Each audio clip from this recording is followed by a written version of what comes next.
Hai, halo Detikers. Kembali lagi bersama Detik Pagi.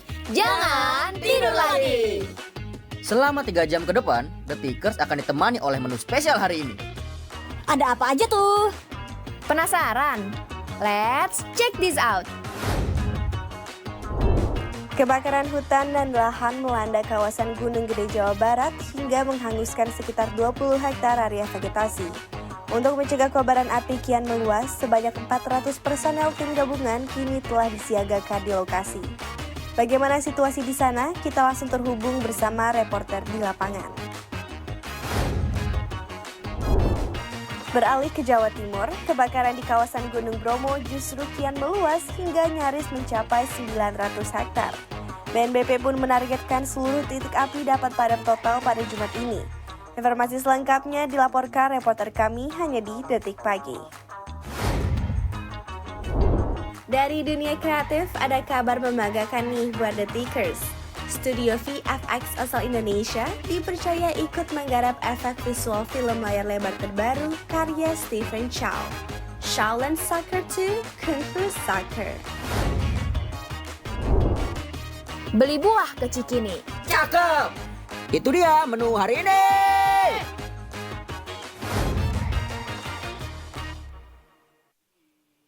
Selamat pagi Detikers. Selamat pagi. Selamat hari Rabu, di mana ini adalah momen yang terendahnya untuk Indi biasanya. Dan bener aja tadi malam aku ngerasa badan aku sakit nih. Wah, langsung geser, menjauh. Jujur aja, kalau boleh jujur banget aku juga ketularan dari suami aku. Takut berarti itu menular ya. Dan infectious. tadi malam akhirnya suamiku mengalah, dia tidur di studio. Karena dengan dia tidur cepet, aku gak akan bisa tidur. Soalnya sleep apnea. Gitu, jadi udah sama sleep apnea gue makin gak bisa tidur. Akhirnya suamiku mengalah, udah aku tidur di studio aja. Awalnya aku kayak, kasihan, jangan. Udah gak apa-apa, makasih ya, gue bilang gitu. Dan bener tadi malam tuh aku bobonya kiri kanan itu kalau ada suami aku lebih gak bisa tidur lagi. Oke. Gitu, dan aku agak bingung karena aku tuh udah vaksin flu terakhir tuh di Oktober ya, on my birthday. Jadi aku mikir apakah aku butuh shot yang baru. Tapi kayaknya emang yang kali ini nggak ngerti deh. Tapi yang pasti pulangnya aku mau ke dokter ya, teman-teman doain aku ya. Oke. Takut gue. Ini menular. Gue takut juga. Soalnya kalau ada yang infectious gitu tuh kayak astagfirullahaladzim. Nah, terus yang bikin gue makin kayak, aduh tuh kayak kemarin baru bacain breakout COVID lagi di Taiwan. Nah, ada tuh serem-seremnya. Dik tuh hari ini gue tuh mau dinner sama temen gue. Jadi nih ya dari pagi gue sengaja gak mau makan. Dan gue gak bawa sarapan, gak bawa kopi, gak bawa apa. Karena abis ini siangnya mau ngopi, malamnya mau dinner. Enggak, itu menurut gue boys logic yang cukup aneh ya. Karena kan lo baru makan tuh malam yo. Ya sarapan lo tetap sarapan. Karena tapi mau seringkali makan laki gue enak. juga gitu. Iya, mau makan enak soalnya. Tapi gimana lo bisa bertahan sampai malam itu tuh menurut gue gak masuk akal, gak mungkin. Lo tetap harus makan atau bahkan lunch dulu. Astagfirullah, mie instan lagi dia bawa. Jadi aku sudah hari ini aku sudah membawa ada anggur dan ada mie instan. Kalau aku nggak kenyang dengan anggur ini, aku akan santap mie instan ini. Gue gak ngerti itu combo apa sih maksudnya. Iya kan? Jadi ini adalah combo mania mantap yang dimana ini dipersiapkan untuk mental aku pagi hari. Sebuah combo yang orang nyambung ya. Yang satu tuh udah sehat banget, aku mau diet. Yang satu lagi kayak, mari kita rusak ya. Ya, Mari kita rusak dengan mie instan dalam cup itu yang menurut gue porsinya tuh pelit banget juga. Nggak cukup buat orang-orang kayak kita tuh ya. jujur belum pernah sama sekali. Jadi kemarin tuh aku ide aja pengen nyobain. Kan pagi-pagi kan kita udah jarang. Iya. Kalau dulu kan di studio lama kita bisa order. Kalau sekarang kan nggak bisa. Jadi aku penasaran, aku mau nyoba. Aku ngeliat ini kemarin. Oh iya, gue dulu pernah bikin ya mie goreng, tapi mereknya beda, bukan yang ini, yang 3 huruf. Iya. Nah gue tuh agak tetot karena gue lupa itu adalah mie goreng yo, jadi harus dibuang dulu airnya. Di situ gue skip, gue masukin aja bumbunya, pas dilihat, coy, ini kan mie Mie goreng. goreng. Cuma dia tuh emang nyaru gitu karena warnanya semua fire gitu loh. Jadi kayak gue kira tuh mie rebus pedes aja, ternyata mie goreng dia. Karena satu packagingnya tuh merah semua gitu sih bungkusnya tuh. Mohon izin kok, ini mie goreng favorit kita semuanya. Bener. Jadi kan tumben-tumbenan nih ada kemasan yang seperti Bener. ini. Jadi aku coba. Bener, ini sempat menggemparkan juga karena akhirnya mie goreng kesukaan kita ada dalam bentuk si cupnya itu. I see. Ntar kita coba icipin ya teman-teman ya. Berarti ini saatnya aku untuk mencoba menyeduh dia. Kataku ya. dari sekarang aja biar fondasi. Bener, minimal kita ketemu dulu sama adek deh. Jadi Iya. aku bisa nyeduh ini nih. Nah jadi bukan anggur dulu kalau nggak kuat mie instan dulu. Nanti dessertnya anggur menurut gue. Bo, itu adalah salah satu solusi terbaik ya.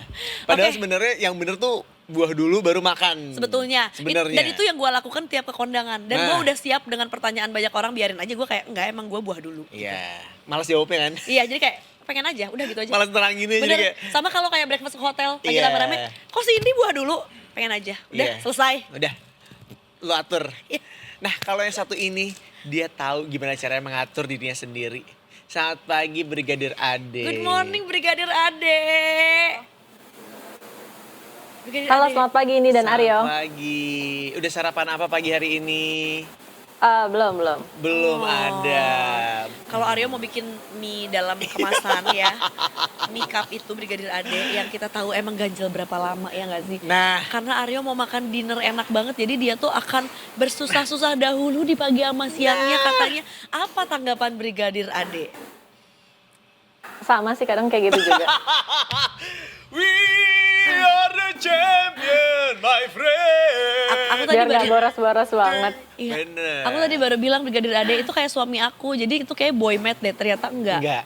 Brigadir Ade juga sebagai cewek bisa relate ternyata. Bisa relate. Udah, tenang aja. Pokoknya nanti malam makannya udah happy, seneng. Aice enggak sih? Enggak juga ya? Perdagingan sih benar, tapi tapi enggak all you can eat. gue nggak tahu lagi kalau kena apa enggak. Kalaupun enggak, tapi aku udah menyiapkan perut aku untuk makan daging yang Kalau enak. Aice gue masih make sense, tapi nggak dari pagi sih, kayak etis gue nggak makan siang. Soalnya di situ tuh katanya menu terbaik itu si Wagyu A5. A5-nya itu. Jadi kayak ya kalaupun nggak all you can eat, aku tetap akan menyantap yang banyak Iya, gitu. guys, tapi emang sih Wagyu A5 alias A5 itu menurut gue kalau emang lo ada rezeki harus nyoba sih. Iya kan? Parah sih, itu Makanya. adalah hal terbom yang terjadi pada mulut Anda. Ah, Meledak. ah, Aduh langsung kebayang lagi. ya tapi sama terbaiknya sama ini. Ini memang senjangan ya, tapi jujur ini juga enak. Jujur, mie goreng instan itu enak. Dan apalagi lebih enak kalau udah nggak lama nggak makan. Lo terakhir makan kapan? Baru kemarin kan. Ya berarti kurang. Gue lagi rajin banget makan mie instan. Sorry banget teman-teman, maaf banget. Tapi jujur nggak kuat, enak banget. Aku mau disclaimer, tadi malam aku juga. Nah, Tapi aku coba dengan selain telurnya 2, aku masukin sawi, aku masukin tomat. Oh. Meskipun rasanya jadi kayak aneh. kurang kan? Dan aku sosokan untuk ngesetengahin bumbunya. Jadi pas suami aku bilang, enak nggak? Nggak hambar, kenapa? Karena bumbunya setengah. Lagian ngaco sih, nggak apa-apa. Soalnya daripada aftertaste-nya lebih nggak enak, kan suka kayak Iya. terlalu natrium gitu kan. Jadi tadi malam agak sedikit less guilty Nah, buat akhirnya aku menemukan gimana caranya supaya dia rasanya nggak terlalu mahteh. apa? Jadi begitu udah selesai mie-nya, itu tuh kan mie goreng kan dibuang airnya kan. Airnya disisain dikit terus dimasukin ke dalam si mie-nya itu. Jadi nyemek ya. Jadi agak nyemek, tapi kan Bener. tungguin dikit. Sama Kering juga juga. kan kering. Bener. Senyum-senyum ini tuh agak kenapa nih Brigadir Ade? Mungkin ada pengalaman Brigadir Ade pribadi? tim yang masak yang mana nih? Apakah sama bikin nyemek-nyemek juga tuh? Aku yang penting mie-nya kayak lembut aja gitu. Kayak udah terlalu mateng gitu. Oh, justru nggak mau yang masih agak crunchy-crunchy, kriuk-kriuk gitu ya. Iya, memang setiap orang Biar nggak effort ngunyahnya. Setuju. Dan sama kalau kayak kering banget tuh juga jadinya tuh cepet keras kan. Iya, Oh. bener aku setuju. Udah, aku mau laporannya Udah aja sambil ya. aku akan menyeduh ini ya. Bener, Brigadir Ade sambil kita nungguin Aryo bikin mie dalam cup ya. Silakan Brigadir Ade untuk laporannya. Silakan. Baik, terima kasih Indi dan Aryo. Selamat pagi Detikers. Dengan saya Brigadir Adi Sintia hadir untuk menginformasikan arus lalu lintas terkini melalui pantauan CCTV Korlantas Polri. Dan langsung saja CCTV pertama kita menuju ke kawasan KM 0.200 Flyover Cawang. Arus lalu lintas pada pagi hari ini dari arah tol dalam kota Cawang menuju ke arah Grogol, arus lalu lintasnya terpantau ramai lancar, begitupun dari arah sebaliknya. Terlihat kontraflow di kawasan ini masih diberlakukan secara situasional dan harap bagi para pengendara yang melintasi jalur arteri untuk cek kembali plat nomor kendaraan Anda untuk disesuaikan dengan peraturan ganjil genap yang akan diberlakukan hingga pukul 10 pagi nanti. Selanjutnya kita bergeser menuju ke kawasan Comal Pemalang, Jawa Tengah. Arus lalu lintas dari arah Tegal ataupun Semarang yang akan menuju ke arah Jakarta terpantau kondusif lancar. Perlambatan kecepatan kendaraan terjadi hanya menjelang traffic light. Selepas traffic light, kendaraan dapat melaju dengan kecepatan normal. Dan harap bagi para pengendara untuk tidak menerobos lampu merah demi keselamatan diri Anda dan juga pengendara lain. Selanjutnya kita bergeser menuju ke kawasan Simpang Jimbaran, Nusa Dua, Bali. Arus lalu lintas dari arah Airport Ngurah Rai yang akan menuju ke arah Nusa Dua. Arus lalu lintasnya terpantau ramai lancar, namun terlihat adanya perlambatan kecepatan kendaraan menjelang traffic light dan antrian traffic light sendiri sepanjang 200 meter ke belakang. Harap bagi para pengendara untuk tetap bersabar dan pastikan tidak menggunakan trotoar sebagai lajur kendaraan Anda. Dan yang terakhir kita menuju ke kawasan Simpang Mengkreng, Kediri, Jawa Timur. Arus lalu lintas dari arah Surabaya yang akan menuju ke arah Madiun terpantau ramai lancar. Begitupun dari arah sebaliknya, terlihat kecepatan kendaraan dapat melaju berkisar 50 hingga 60 km per jam di kawasan ini. Dan harap bagi para pengendara roda 2 untuk tetap menggunakan helm baik jarak dekat ataupun jauh mengingat kecelakaan tidak mengenal jarak. Dan berdasarkan data IRSMS Korlantas Polri, angka kecelakaan lalu lintas di seluruh Indonesia selama 1 kali 24 jam terjadi sebanyak 269 kasus laka lantas dengan rincian 17 orang meninggal dunia, 35 orang luka berat, dan 356 orang luka ringan. Dan dari 269 kasus laka lantas tersebut, 68% didominasi terjadi pada waktu siang hari.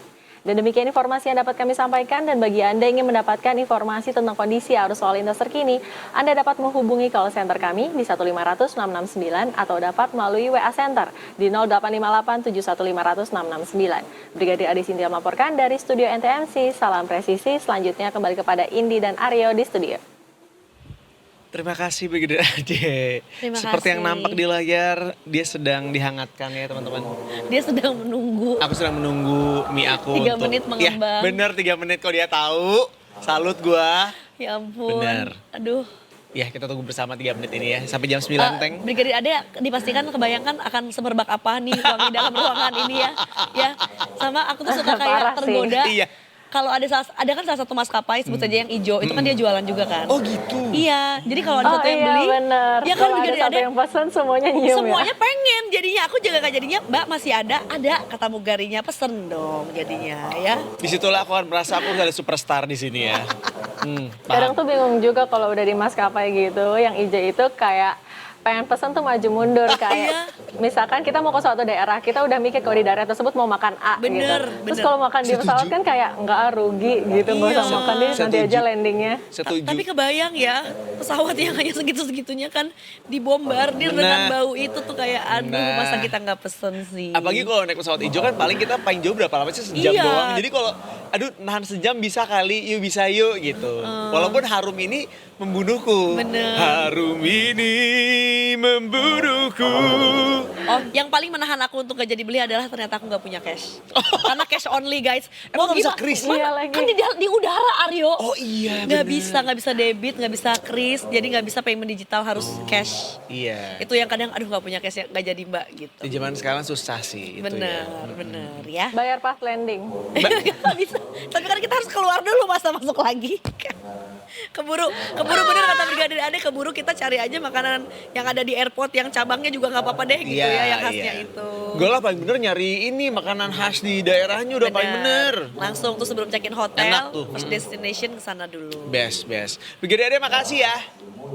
Terima kasih. Mari, sampai bertemu lagi. Selamat Sampai menikmati.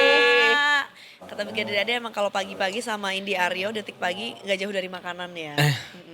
Karena kan kalau gue perhatiin partner-partner yang lain gue selain Aryo, kalau lagi nggak ada Aryo tuh kayak pengen buru-buru ngobrol sama polisi. Padahal menurut gue, guys, Santai. banyak obrolan sama mereka tuh, tenang aja. Chill, bener. Mereka juga kayak kita manusia, pasti punya makanan favorit, punya hobi tersendiri juga gitu loh ya. True. Kayak yang satu ini nih Detikers ya, kita mau ngebahas lagi tentang kejadian yang viral kemarin. Karena jujur aja kemarin sepanjang aku melewati hariku gitu ya, di mobil terutama aku kan sempat pergi dulu gitu abis beres siaran, dengerin radio kan. Di radio mana-mana tuh jujur ngebahas ini terus yo. Apa tuh? Tentang dugaan penistaan agama soal challenge yang dilakukan di festival musik yang hadiahnya tuh kalau kita bisa challenge si surat-surat pendek dalam Al-Quran tersebut adalah botol miras. Masih ya? Masih ya. Jadi ini Detikers ya, promosi minuman keras atau miras berkedok challenge hafalan Al-Quran saat konser musik di The Sounds Project di Ancol, Jakarta Utara berbuntut panjang. Tentu saja karena ini definisi bola panas dan liar kemana-mana gitu loh Detikers, karena semua orang jadi ngomentarin kan ya. Nah kasus ini sekarang lagi dilaporkan ke Polda Metro Jaya. Pelapor adalah seorang advokat bernama Muhammad Rizky Abdullah dari tim hukum Muslim. Adapun terlapor dalam hal ini bernama Revnaldo Ega atas nama brand Newport dari Orang Tua Group. Laporan tersebut terregister dengan nomor LPB 59148 2026 SPKT Polda Metro Jaya tanggal 11 Agustus 2026. Kami akan laporkan kurang lebih 5 pihak. Yang pertama itu adalah IO dari acara tersebut, acara sampah tersebut, yang kedua produsen daripada miras, yang ketiga ada 2 orang MC, lalu yang terakhir itu perempuan yang melafazkan Al-Quran demi mendapatkan 1 botol miras gitu, kata Rizky kepada wartawan. Nah Rizky juga mengungkap laporan dilayangkan lantaran aksi promosi miras itu menyinggung umat Islam. Rizky melaporkan kelima orang tersebut terkait dugaan pelanggaran pasal 300 KUHP. Ini bicara bukan hanya sekedar kepentingan pribadi saya, bukan hanya saya saja yang merasa tersakiti, tapi umat Islam secara keseluruhan. Makanya tidak ada proses mediasi, tidak ada proses perdamaian, kita langsung proses hukum sampai dengan mereka masuk jeruji besi. Pasal untuk saat ini yang insya Allah bisa kita jerat yaitu pasal 300 ya di KUHP terbaru. Dalam laporan itu Rizky juga turut membawa sejumlah barang bukti, diantaranya video dan screenshot atau tangkapan layar yang berkaitan dengan kejadian. Dia berharap pihak kepolisian mengusut laporan tersebut ya. Kemudian juga polisi menyelidiki dugaan tersebut dan memanggil pihak event organizer atau IO dan MC di acara itu. Hari ini which is Selasa kemarin Detikers gitu ya, 11 Agustus 2026, penyidik menjadwalkan klarifikasi terhadap pihak IO dan juga MC acara. Polisi juga berkoordinasi dengan pihak The Sounds Project hingga pemilik booth minuman tersebut dan polisi masih melakukan pendalaman. Polsek dari Pademangan berkoordinasi juga dengan penyelenggara dan pemilik booth untuk membantu kelancaran proses hukum. Dan selanjutnya, penyidik akan melengkapi administrasi penyelidikan dan melakukan gelar perkara. Kepolisian juga memfasilitasi masyarakat yang hendak membuat laporan terkait peristiwa tersebut. Sementara itu di Detikers ya, ternyata yang satu ini juga mengundang komentar dari Gubernur DKI Jakarta Pramono Anung yang mengecam aksi promosi miras berkedok tantangan hafalan Al-Quran. Beliau menilai promosi minuman keras dengan membawa-bawa kegiatan keagamaan gak semestinya terjadi di Jakarta dan meminta jajarannya mengambil tindakan tegas. Yang pertama, yang berkaitan dengan promosi, minuman keras yang viral, apalagi dikaitkan dengan kegiatan keagamaan. Ini sungguh-sungguh menodai kehidupan keagamaan yang kita jaga bersama di Jakarta. Untuk itu saya akan minta kepada Pak Asisten Kesejahteraan Pak Ali untuk segera mengoordinasikan mengambil tindakan tegas terhadap hal yang tidak boleh terjadi di Jakarta. Gak cuma Pramono, kecaman juga datang dari Ketua MUI bidang fatwa, Profesor KH Asrorun Niam Soleh menyatakan gimik pemasaran yang memadukan ayat suci dengan minuman beralkohol sudah melanggar tatanan agama, etika moral sampai hukum yang berlaku. Kata MUI, pelaku harus mempertanggungjawabkan perbuatannya. Tindakan tersebut tidak bisa dibenarkan baik secara keagamaan, moral, etika maupun secara hukum. Pelaku harus mempertanggungjawabkan perbuatannya. Lalu juga Guru Besar Ilmu Fikih UIN Jakarta tersebut menjelaskan Al-Quran merupakan kalamullah yang sangat disucikan dan juga kegiatan membacanya adalah bentuk ibadah bernilai tinggi. Sebaliknya, minuman keras merupakan jenis minuman yang sangat tegas diharamkan dalam Al-Quran. Menurut Nia, membuat gimik membaca Al-Quran dengan iming-iming hadiah minuman keras untuk merendahkan kesucian Al-Quran. Membuat gimik membaca Al-Quran dengan iming-iming hadiah minuman keras adalah bentuk perendahan kesucian Al-Quran. Jelasnya seperti itu. Sebenarnya kemarin kita sudah pernah membahas tentang ini, termasuk juga pernyataan dari IO mau juga dari MC-nya. Tapi supaya beritanya berimbang, kita juga akan membahas lagi di hari ini. Jadi sebelumnya memang pihak event organizer-nya atau IO Festival Musik The Sound Project ini udah buka suara terkait dugaan penistaan agama. Dan ini sudah disampaikan dari The Sounds Project lewat akun Instagramnya @thesoundsproject. Mereka mengecam dan juga mengatakan kejadian ini di luar kendalinya. Kami sebagai penyelenggara acara turut merasa marah, kecewa, dan mengecam perilaku tersebut. Kami tidak pernah dan tidak akan pernah membenarkan perilaku yang menjadikan agama sebagai bahan challenge atau promosi produk dalam bentuk apapun. Ini pernyataannya sudah diunggah di akunnya tersebut ya. Kami tegaskan bahwa kejadian tersebut sepenuhnya di luar arahan, persetujuan, dan kendali kami sebagai penyelenggara acara. The Sounds Project menegaskan tidak pernah dan tidak akan menoleransi bentuk penistaan agama dan tindakan yang mengarah pada suku, ras, antar golongan sara dalam acara mereka. Dan pihaknya menyebutkan telah menegur sponsor terkait dan akan mengawal kasus tersebut. Kami akan melakukan evaluasi ketat agar pihak sponsor segera mengidentifikasi pihak-pihak yang terlibat langsung pada insiden tersebut untuk dapat dipertanggungjawabkan secara penuh. Kami melakukan evaluasi internal untuk memastikan kejadian serupa tidak akan terjadi lagi dalam penyelenggaraan acara selanjutnya. Sementara itu, Master of Ceremony atau MC bernama Ega juga minta maaf dan memberikan klarifikasi lewat akun media sosial Threads @aqueer_. Dia mengakui lalai sehingga mic-nya tuh bisa dikuasai oleh audiens.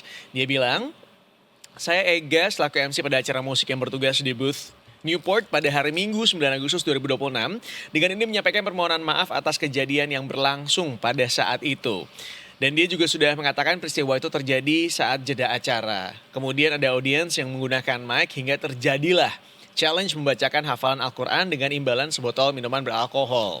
Audiens tersebut langsung memberikan sayembara melafalkan salah satu surat kepada pengunjung lainnya dengan imbalan yang ditawarkan oleh audiens tersebut. Ketika mengetahui penyampaian sayembara tersebut, saya lalai untuk mengambil alih mic tersebut karena pada dasarnya MC punya tugas dan kewajiban untuk memastikan acara berlangsung sesuai dengan konsep yang telah ditentukan oleh brandnya. Dia mengatakan pihak brand tidak memiliki kaitan atas kejadian tersebut. Dan dia kembali meminta maaf karena tidak dapat mengendalikan audiens hingga berujung kontroversi tantangan tersebut. Ini memang ada plus dan minus, tapi ya ini jadi perbincangan yang sangat panjang dari para MC di Threads.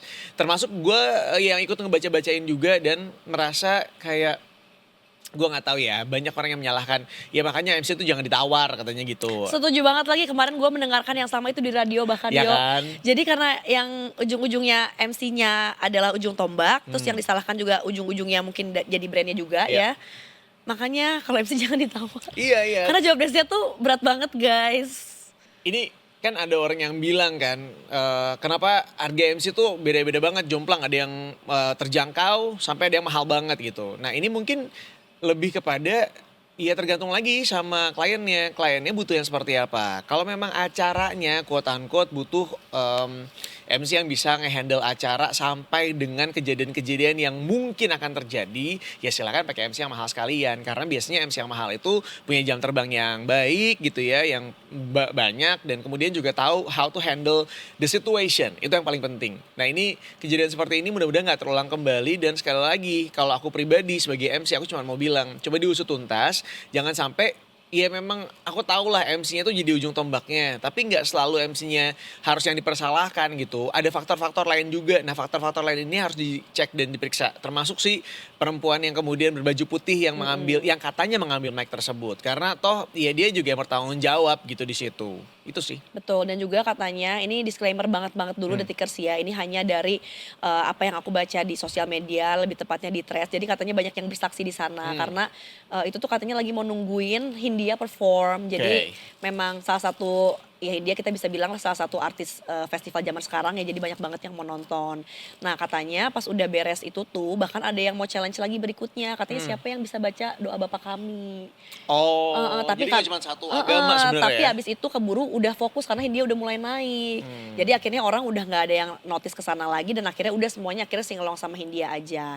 Nah menurut aku itu menurut aku ya mungkin niatnya tuh adalah ya kita tahu acara festival kita pasti pengen senang-senang, seru-seruan karena kan kita juga datang mau nyanyi-nyanyi gitu ya. Betul. Tapi menurut gue ini adalah seru yang kebablasan sih. Bener. Jadinya tuh kayak keseruan banget ya, tapi keseruan tuh ada batasnya juga. Jadi mungkin gue mikirnya bukan berarti bahwa kalau acara seru-seru pakai MC-nya tanda kutip asal aja gitu ya. Kayak nggak ada guideline-nya, kayaknya enggak. Justru di sini yang kayaknya harus jadi perhatian bersama bahwa justru acara seru-seruan tuh justru batasnya adalah jangan sampai keseruan dan kebablasan. Tetap ada norma-norma yang kita pahami bersama. Dan yang kemarin yang seru lagi adalah karena kita juga kemudian berkomentar nih. Makanya kita sebagai MC juga harus quote unquote pinter-pinter. Jangan sampai ya kita juga disuruh apa aja mau. Karena resikonya itu akan ditanggung sama kita sebagai MC gitu. Jadi kalau misalnya ada teman-teman IO gitu ya. Kalau ngelihat ada MC yang disuruh ini nggak mau gitu. Ya coba dilihat juga sudut pandangnya dari MC seperti apa. Kenapa dia nggak mau gitu? Karena bisa jadi alasannya nggak mau karena ya bisa bikin rusuh. Kalau misalnya dia melakukan sesuatu kayak kemarin tuh aku baca dari Mas Nico Oliver gitu ya. Mas Nico Oliver cerita iya waktu itu disuruh bagi-bagi door prize atau apa gitu hadiah yang akhirnya jadi rusuh di akhir acara. Nah ini kan harus diperhatikan juga. Jangan sampai nanti kalau ada apa-apa yang disalahin MC-nya. Padahal itu sebenarnya adalah kayak quote-unquote arahan yang ditambahin di luar cue card. Itu kan bisa bahaya ya. Orang bisa nyalahin tiba-tiba, ya nggak tahu MC-nya aja. Tiba-tiba mau bikin acara kayak gini dan gak ada yang mau tanggung jawab juga. Nah itu kan bikin kita juga jadi, itulah kenapa kita harus, udah jelas deh. Lo ada di cue card, oke kita mau bawain. Tapi kalau nggak ada di cue card, ya kita diskusi. Apakah ini bisa dibawain atau enggak. Jangan sampai nanti kalau udah jadi ada masalah, MC-nya yang disalahin. Aduh bener banget lagi, jadi gue juga gak lama mungkin baru aja nge-MC-in acara charity gitu Detikers ya, yang mana datangnya tuh adalah tamu-tamu VIP yang kita tahu mungkin dia tuh akan ngantongin gitu ya, atau mungkin ngasih sumbangan yang cukup besar gitu. Terus? Nah yang ngadainnya itu bukan IO yo, Tapi? Ikatan Alumni. Oh. Gitu, jadi mereka bukan IO profesional, Iya, udah jelas, paham. dan mereka juga baru sekarang nih akhirnya merambah untuk bikin event yang besar. Kebetulan partner tandeman aku juga udah MC yang sangat besar yang jauh lebih senior daripada aku gitu ya. Dulu gue masih kecil gue udah lihat iklannya di TV gitu Oh, ya wow. gambarannya. Nah si IO-nya ini yang gue juga bahkan gak bisa bilang IO ya, tapi lebih ke udah penanggung jawab siapa aja nih yang megang panggung gitu ya. Dia nyuruh-nyuruh gitu di tengah-tengah mungkin lagi ada pegelaran musik di atas panggung, gue tuh yang kayak samperin tuh bapak yang itu, coba ditodong aja mau nyumbang berapa. Gue sama MC sebelah gue tatap-tatapan, nggak bisa kayak gitu. Iya, benar. Ini nggak bisa tiba-tiba masuk dan ini di atas lagi ada yang nyanyi gitu. Iya. Aduh menurut gue ini sangat disayangkan ya, padahal jujur kalau boleh bilang background si orang tersebut tuh sangat-sangat oke banget, adalah seorang dosen di universitas ternama, tapi ya bukan berarti lo jadi kayak ngegampangin gitu, karena event tuh adalah another Yeah. world sih menurut gue ya. Yeah. Itu tuh dunia panggung tuh beda lagi banget gitu loh. Itu tuh emang harus jujur, kalau di situ tuh gue ngerasa bahwa bolehlah sedikit gue berbagi pengalaman gue bahwa yang kayak gini tuh nggak etis untuk dilakukan. Yeah. Sampai akhirnya karena udah di-push banget, gue akhirnya kayak udah deh kita cobain aja. Dan kelihatan si bapaknya tuh yang kayak enggak mau nyanyi enggak mau, udah kita nikmatin acaranya aja. Gue akhirnya ngomong dan sampai gue kayak bodo amat lah gue berantem sama orang ini katakanlah gitu ya, atau Sama mungkin orang di belakang layar sama itu ya? tapi gue udah bilang dia udah nolak, dia nggak mau. Ini mau di-push kayak apalagi yang ada ntar dia marah lagi. Akhirnya dia oh ya udah gitu. Nah disitulah jadi menurut gue nggak bisa asal di event itu, nggak bisa yang kayak ayo MC maju, nggak bisa. Iya. Gitu. Apalagi kita tahu bahwa apa itu kita disuruh majunya tuh nggak berlandaskan sama sekali, cuma kayak yaudah gitu. Sorry banget nih gitu. Justru kita juga karena ada apa-apa ya itu tadi yang disalahin tuh dengan gampang kan MC, karena MC yang kelihatan kan di depan layar. Tapi kalau misalnya ternyata mau dicari kenapanya kan mungkin diusut adalah ternyata orang di balik layarnya. Tapi gue yakin deh orang di balik layar akan dengan gampangnya juga kayak nggak tahu itu kan MC-nya gitu. Oh gue pernah juga dibawain acara suruh nyanyi kayak gitu, tapi ini bentukannya karaokean gitu loh. Jadi diputerin musiknya, terus Suruh nodong. ada layarnya, terus disuruh nodong, mohon maaf bos tertingginya. Iya. Nah tapi pada saat itu akhirnya yang gue lakukan, tapi kan kalau ini kan konsepnya memang ada yang lagi perform. Jadi lu juga gak enak, bingung kan kalau mau Iya. nodongnya. Dan lagi nyanyinya tuh lagi yang wah, jadi kayak aduh masa MC nabrak itu dari segala sisi juga Iya. kalah suara mic MC gitu. Dan dari segala sopan santun pun juga kurang ya. Bener. Nah kalau gue pada saat itu beruntungnya pada si tampilannya tuh memang bentukannya karaoke. Jadi akhirnya instead of gue nodong, akhirnya gue mulai dengan gue nyanyi dulu gitu loh. Pertama emang gue suka nyanyi. Emang gue dikasih lahan. Alhamdulillah di situ aku ada hobi Nah. aku yang tersalurkan ya. Nah ditambah lagunya adalah Izinkan Aku. Nah lu tahu Apakah kan? kamu adalah Aal? Enggak dong ya. Enggak, aku lebih kepada emang itu adalah himne anak Jaksel. Jadi apakah kita hafal? Tentu kita hafal. Tanpa aku harus ngeliat ke layar. Bener. Jadi akhirnya aku mulai dengan nyanyi dulu. Sehingga akhirnya ketika ngedeketin pun lebih enak. Karena dimulai dari kita nyanyi terus kayak, nodong. Dan untungnya bosnya mau megang mic dan akhirnya kita nyanyi. Alhamdulillah. Nah ini nih, tapi ya sekali lagi. Jujur, kalau misalnya lu dapet MC-nya misalnya yang lu nggak tahu harus ngapain, gue consider gue harganya lumayan. Gue nggak bilang gue harganya mahal banget gitu ya, enggak. Tapi kalau gue dibilang harga lu juga murah lagi yuk, gue rasa Enggak enggak juga. gitu ya. Nah Itu kenapa ketika lu bayar angka sekian, itu lu mendapatkan MC yang juga tahu how to handle the situation. Seperti halnya di momen itu gitu. Karena kalau gue nggak kebayang misalnya ya MC-nya yang mungkin baru mulai gitu ya, bingung harus ngapain langsung silakan Bapak gitu dikasih mic-nya. Bapak juga akan mau. Karena pasti ya mulai sesuatu tuh susah banget guys. Jarang ada orang yang mau tiba-tiba di tengah-tengah acara tuh nyanyi gitu. Jarang.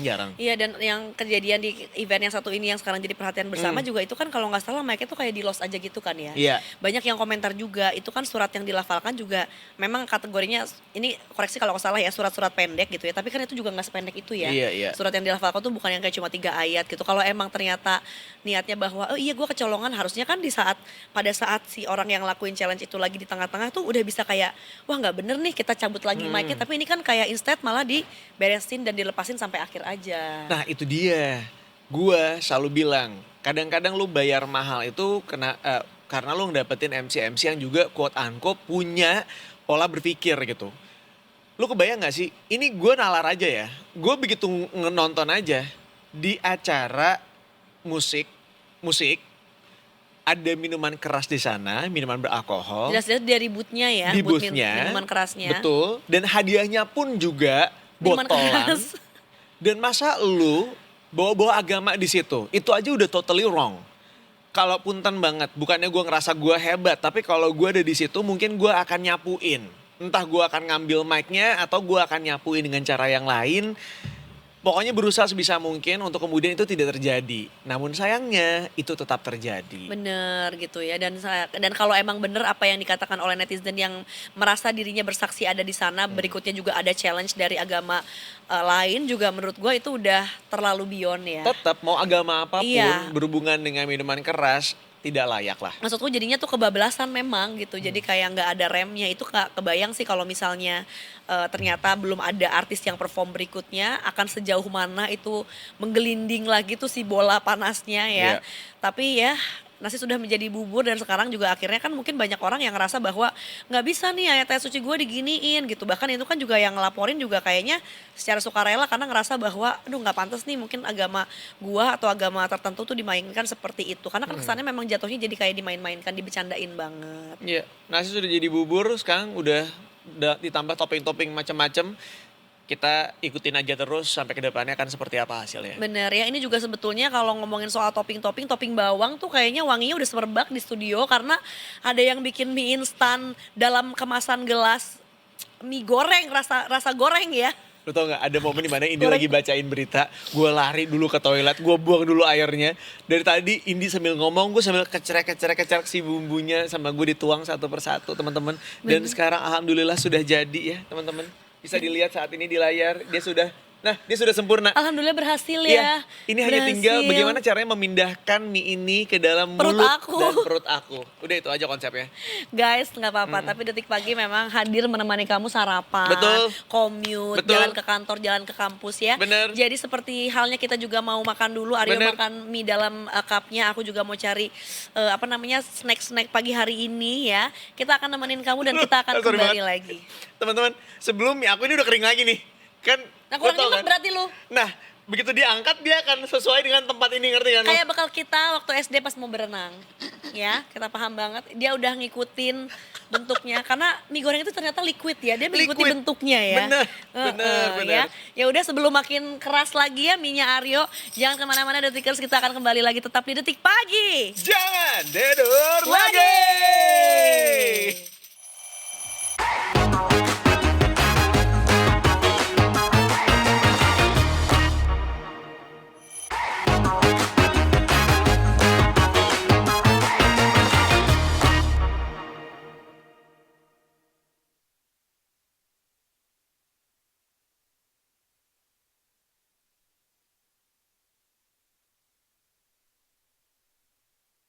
Detail-detailnya apa aja? Selamat datang kembali Aryo Astungkoro Oh, ya Allah, sorry di Detik banget. Pagi. Oh, sorry. Jangan tidur lagi. Iya. Ya Allah. Selamat datang kembali lewat dia si Komo. Soalnya gak dalam keadaan, gue tuh baru nyadar, gue tuh buat tas kecil hari ini. Buat? Enggak buat apa-apa, mungkin karena kemarin gue mikirnya hari ini tuh jadwalnya bakal padat banget kan. Oh, maksudnya Habis- cuma bawa tas kecil. Iya, jadi aku tuh gak bawa tumbler, gak bawa bekal nggak bawa apa. Terus tadi gue udah makan gitu, seret ya, minumnya mana ya? Gue nggak bawa tumbler. Ini mau berbagi nggak sama aku yang lagi sakit ini? Mundur, gue mundur. Aku menyerah. Ya Allah, nanti rundown beberapa hari ke depan minggu ini berantakan ya. Jangan. Nggak boleh kayak gini ya. Seru tahu tuh lihat. Jadi kayak ada disposisi gitu. Astaga.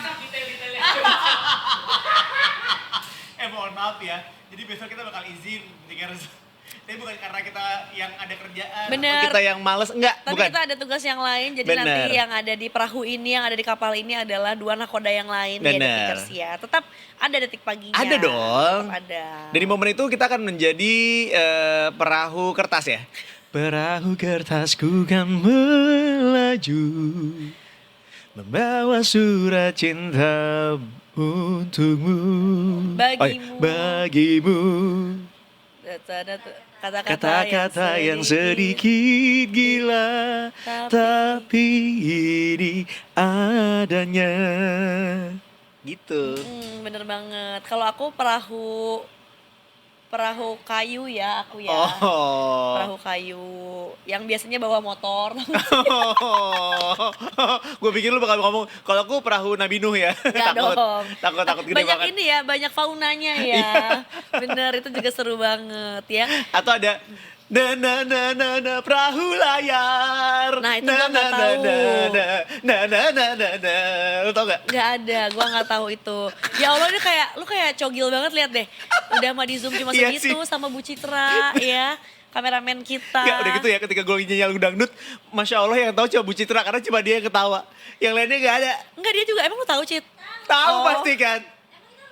Iya, kayaknya bukan lagu Iya jadul kan? aja kali. Numpang perahu layar. Na. Kok lebih seperti terdengar lagu daerah ya? Iya. Itu lagu Jawa. Bukan dangdut, bukan Oh. dangdut. Ya aku tahu soalnya versi dangdut terus pakai koplo gitu, dikoploin. Nggak heran. Oh, udah Seru versi kan? remixnya ya.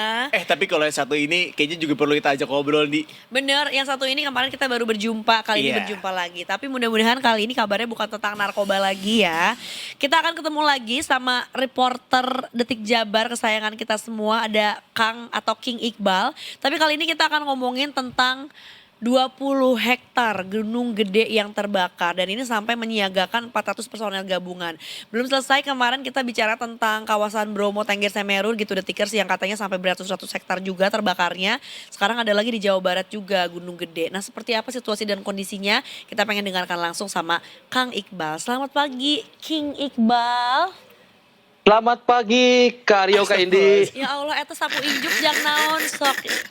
Ini Iya, frame tadinya hari ini aku mau ke Gunung Gede. Udah siap tuh ransel sama alat buat mademin api. Keren. Ya ampun. Tapi namun Namun gak jadi teh kenapa Kang? Gak jadi karena ini kita menyapa dulu teman-teman Detikers nih. Kita live report dulu Detik Pagi. Jadi Baik. aku tunda dulu ke atasnya. Berarti habis ini baru nanti ke atas gitu ya Kang? Insya Allah kalau kuat. Kumaha engke? Enggak, Kumaha engke. tapi aku bisa pahamin karena biasanya kalau di daerah gunung sinyalnya juga nggak terlalu bagus. Bener. Jadi King Iqbal nggak bisa naik di atas gunungnya. Biar kita justru enak tektokannya Iya. dan beritanya, informasinya tersampaikan dengan jelas ya Iya. Kang ya. Kang gimana nih Kang? Karena kemarin kalau dari Jawa Aku Tengah simpen gitu dulu ya. Oh Ini mangga, nih. mangga. Kata King Buat nanti Iqbal, dipakai. kata King Iqbal mohon izin, saya juga berat ya, boleh tolong dibantu ya teman-teman. Bagus, memang attitude-nya tuh izin dulu ya, permisi Masya Allah. dulu, bener. Karena dia sadar bahwa nggak mungkin gue mengangkut gimmick ini sampai selesai. Aku nggak sanggup Nggak kata dia. mungkin. Bener. Tidak mungkin. Dan luar biasa cuman King Iqbal doang. Reporter yang kemudian selalu mikirin gimmick apa ya pagi-pagi biar orang pada bangun. Nah, Bener. bagus. Alhamdulillah, Masya Allah, tabarakallah. Alhamdulillah ya. Kang, meskipun ya ini lagi-lagi berita sedih dari alam sekitar kita yang sepertinya Betul. sedang tidak baik-baik saja. Kemarin di Bromo kayak gini Kang. Sekarang ternyata nggak jauh dari kita, dari Jakarta gitu ya. Juga di Gunung Gede terbakar. Apakah ini juga salah satu faktor karena lagi kemarau banget apa gimana? Boleh Kang diceritain dulu kalau Gunung Gede Pangrango tuh awalnya seperti apa Kang? Baik Kak Indi, Kak Rio, dan Detikers.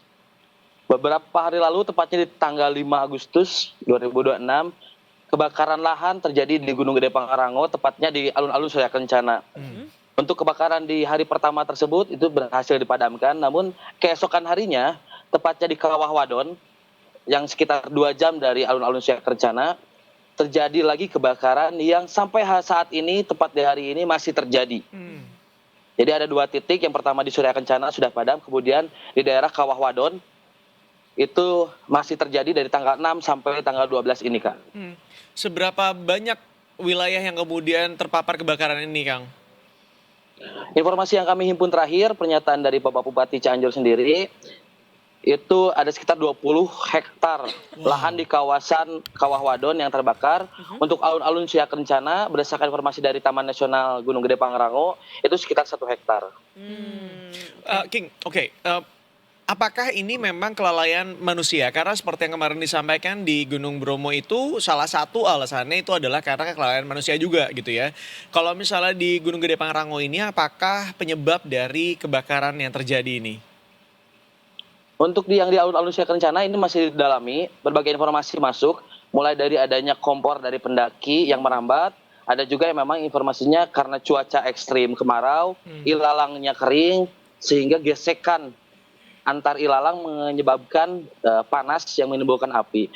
Kemudian untuk yang di kawasan Kawah Wadon yang sekitar 20 hektar ini, informasi awalnya tidak ada aktivitas manusia di sana, sehingga condong kemungkinan ini akibatkan faktor alam karena memang kering di sana, Kak. Karena mungkin gesekan kali ya, karena kan ya seperti Betul, kita tahu Kak. kalau misalnya gesekan terjadi terlalu keras dan terlalu sering, itu bisa menimbulkan percikan api gitu. Dan karena memang pada saat ini musim kemarau, jadi mudah sekali terbakar, terutama di daerah yang memang banyak tumbuhannya seperti ini ya. Iya, ini Kang sampai 400 personil gabungan disiagakan gitu ya untuk memadamkan apinya dan juga mudah-mudahan sampai nanti asapnya benar-benar hilang juga.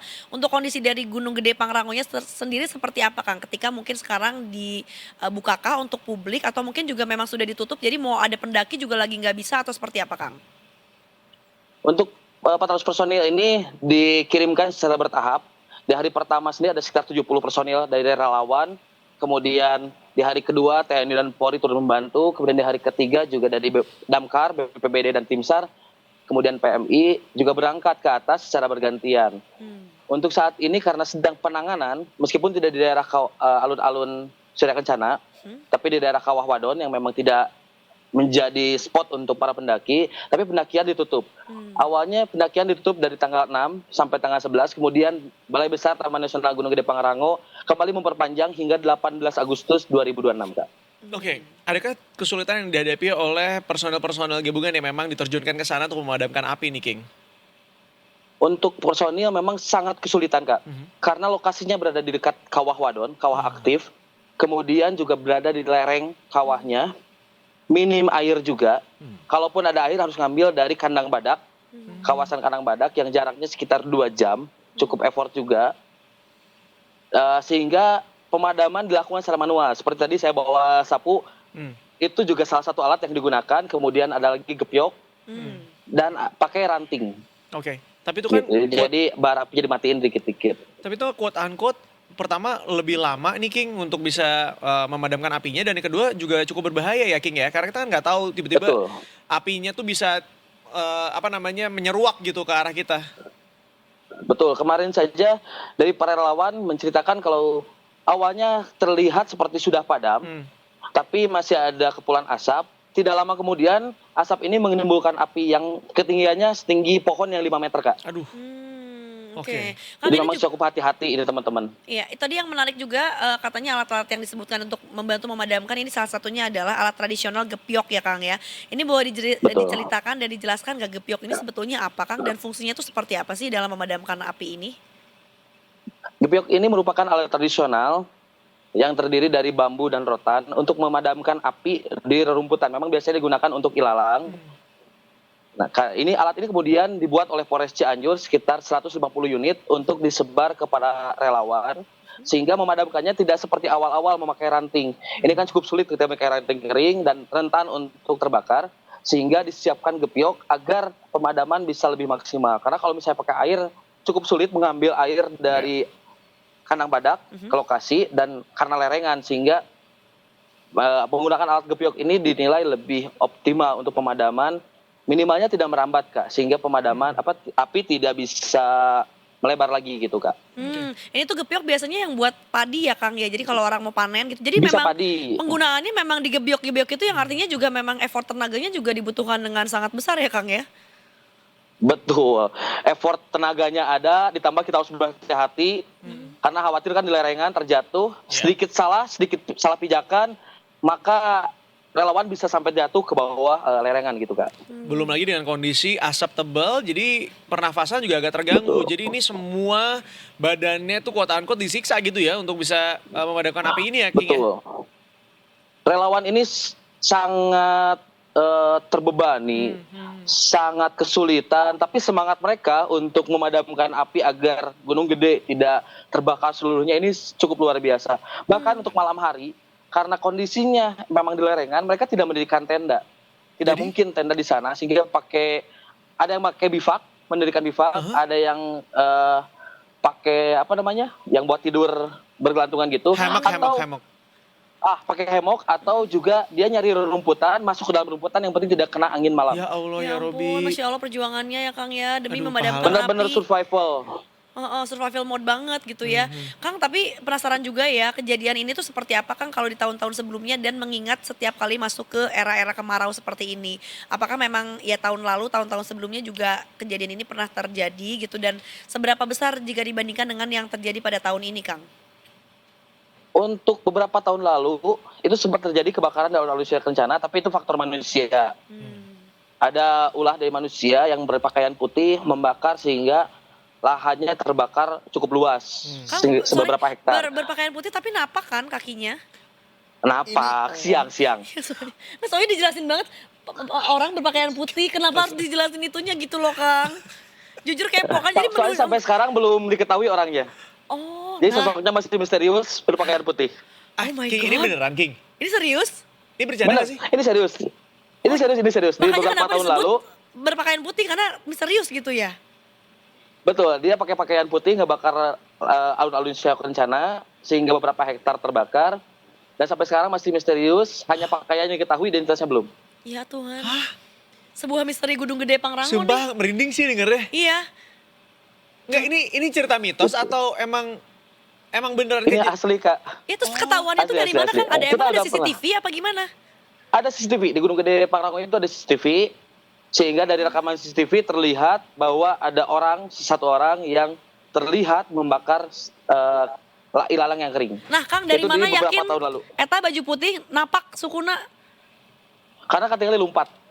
Oh. Maksudnya bajunya doang yang putih, celananya mah jeans apa segala masih kelihatan gitu ya? Atau Ya, dari atas kelihatan, sampai dia bawah kelihatan warna larinya. putih? Bajunya sih yang putih. Oh, kaget.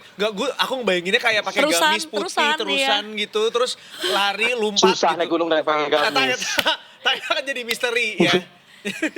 Aduh King, tapi Effort, ini, effort. effort pisan. Bener, aduh nyusahin diri ya itu ya. King, dalam kondisi di Medan yang memang sulit Ya. untuk dijangkau, karena tadi juga kan disebutkan gitu ya, kalau sampai jatuh sedikit mungkin hitungannya nyawa gitu. Apakah tidak ada bantuan Betul. yang kemudian dilakukan, misalnya pemadaman melalui jalur udara misalnya, atau juga rekayasa cuaca untuk memadamkan api tersebut nih King?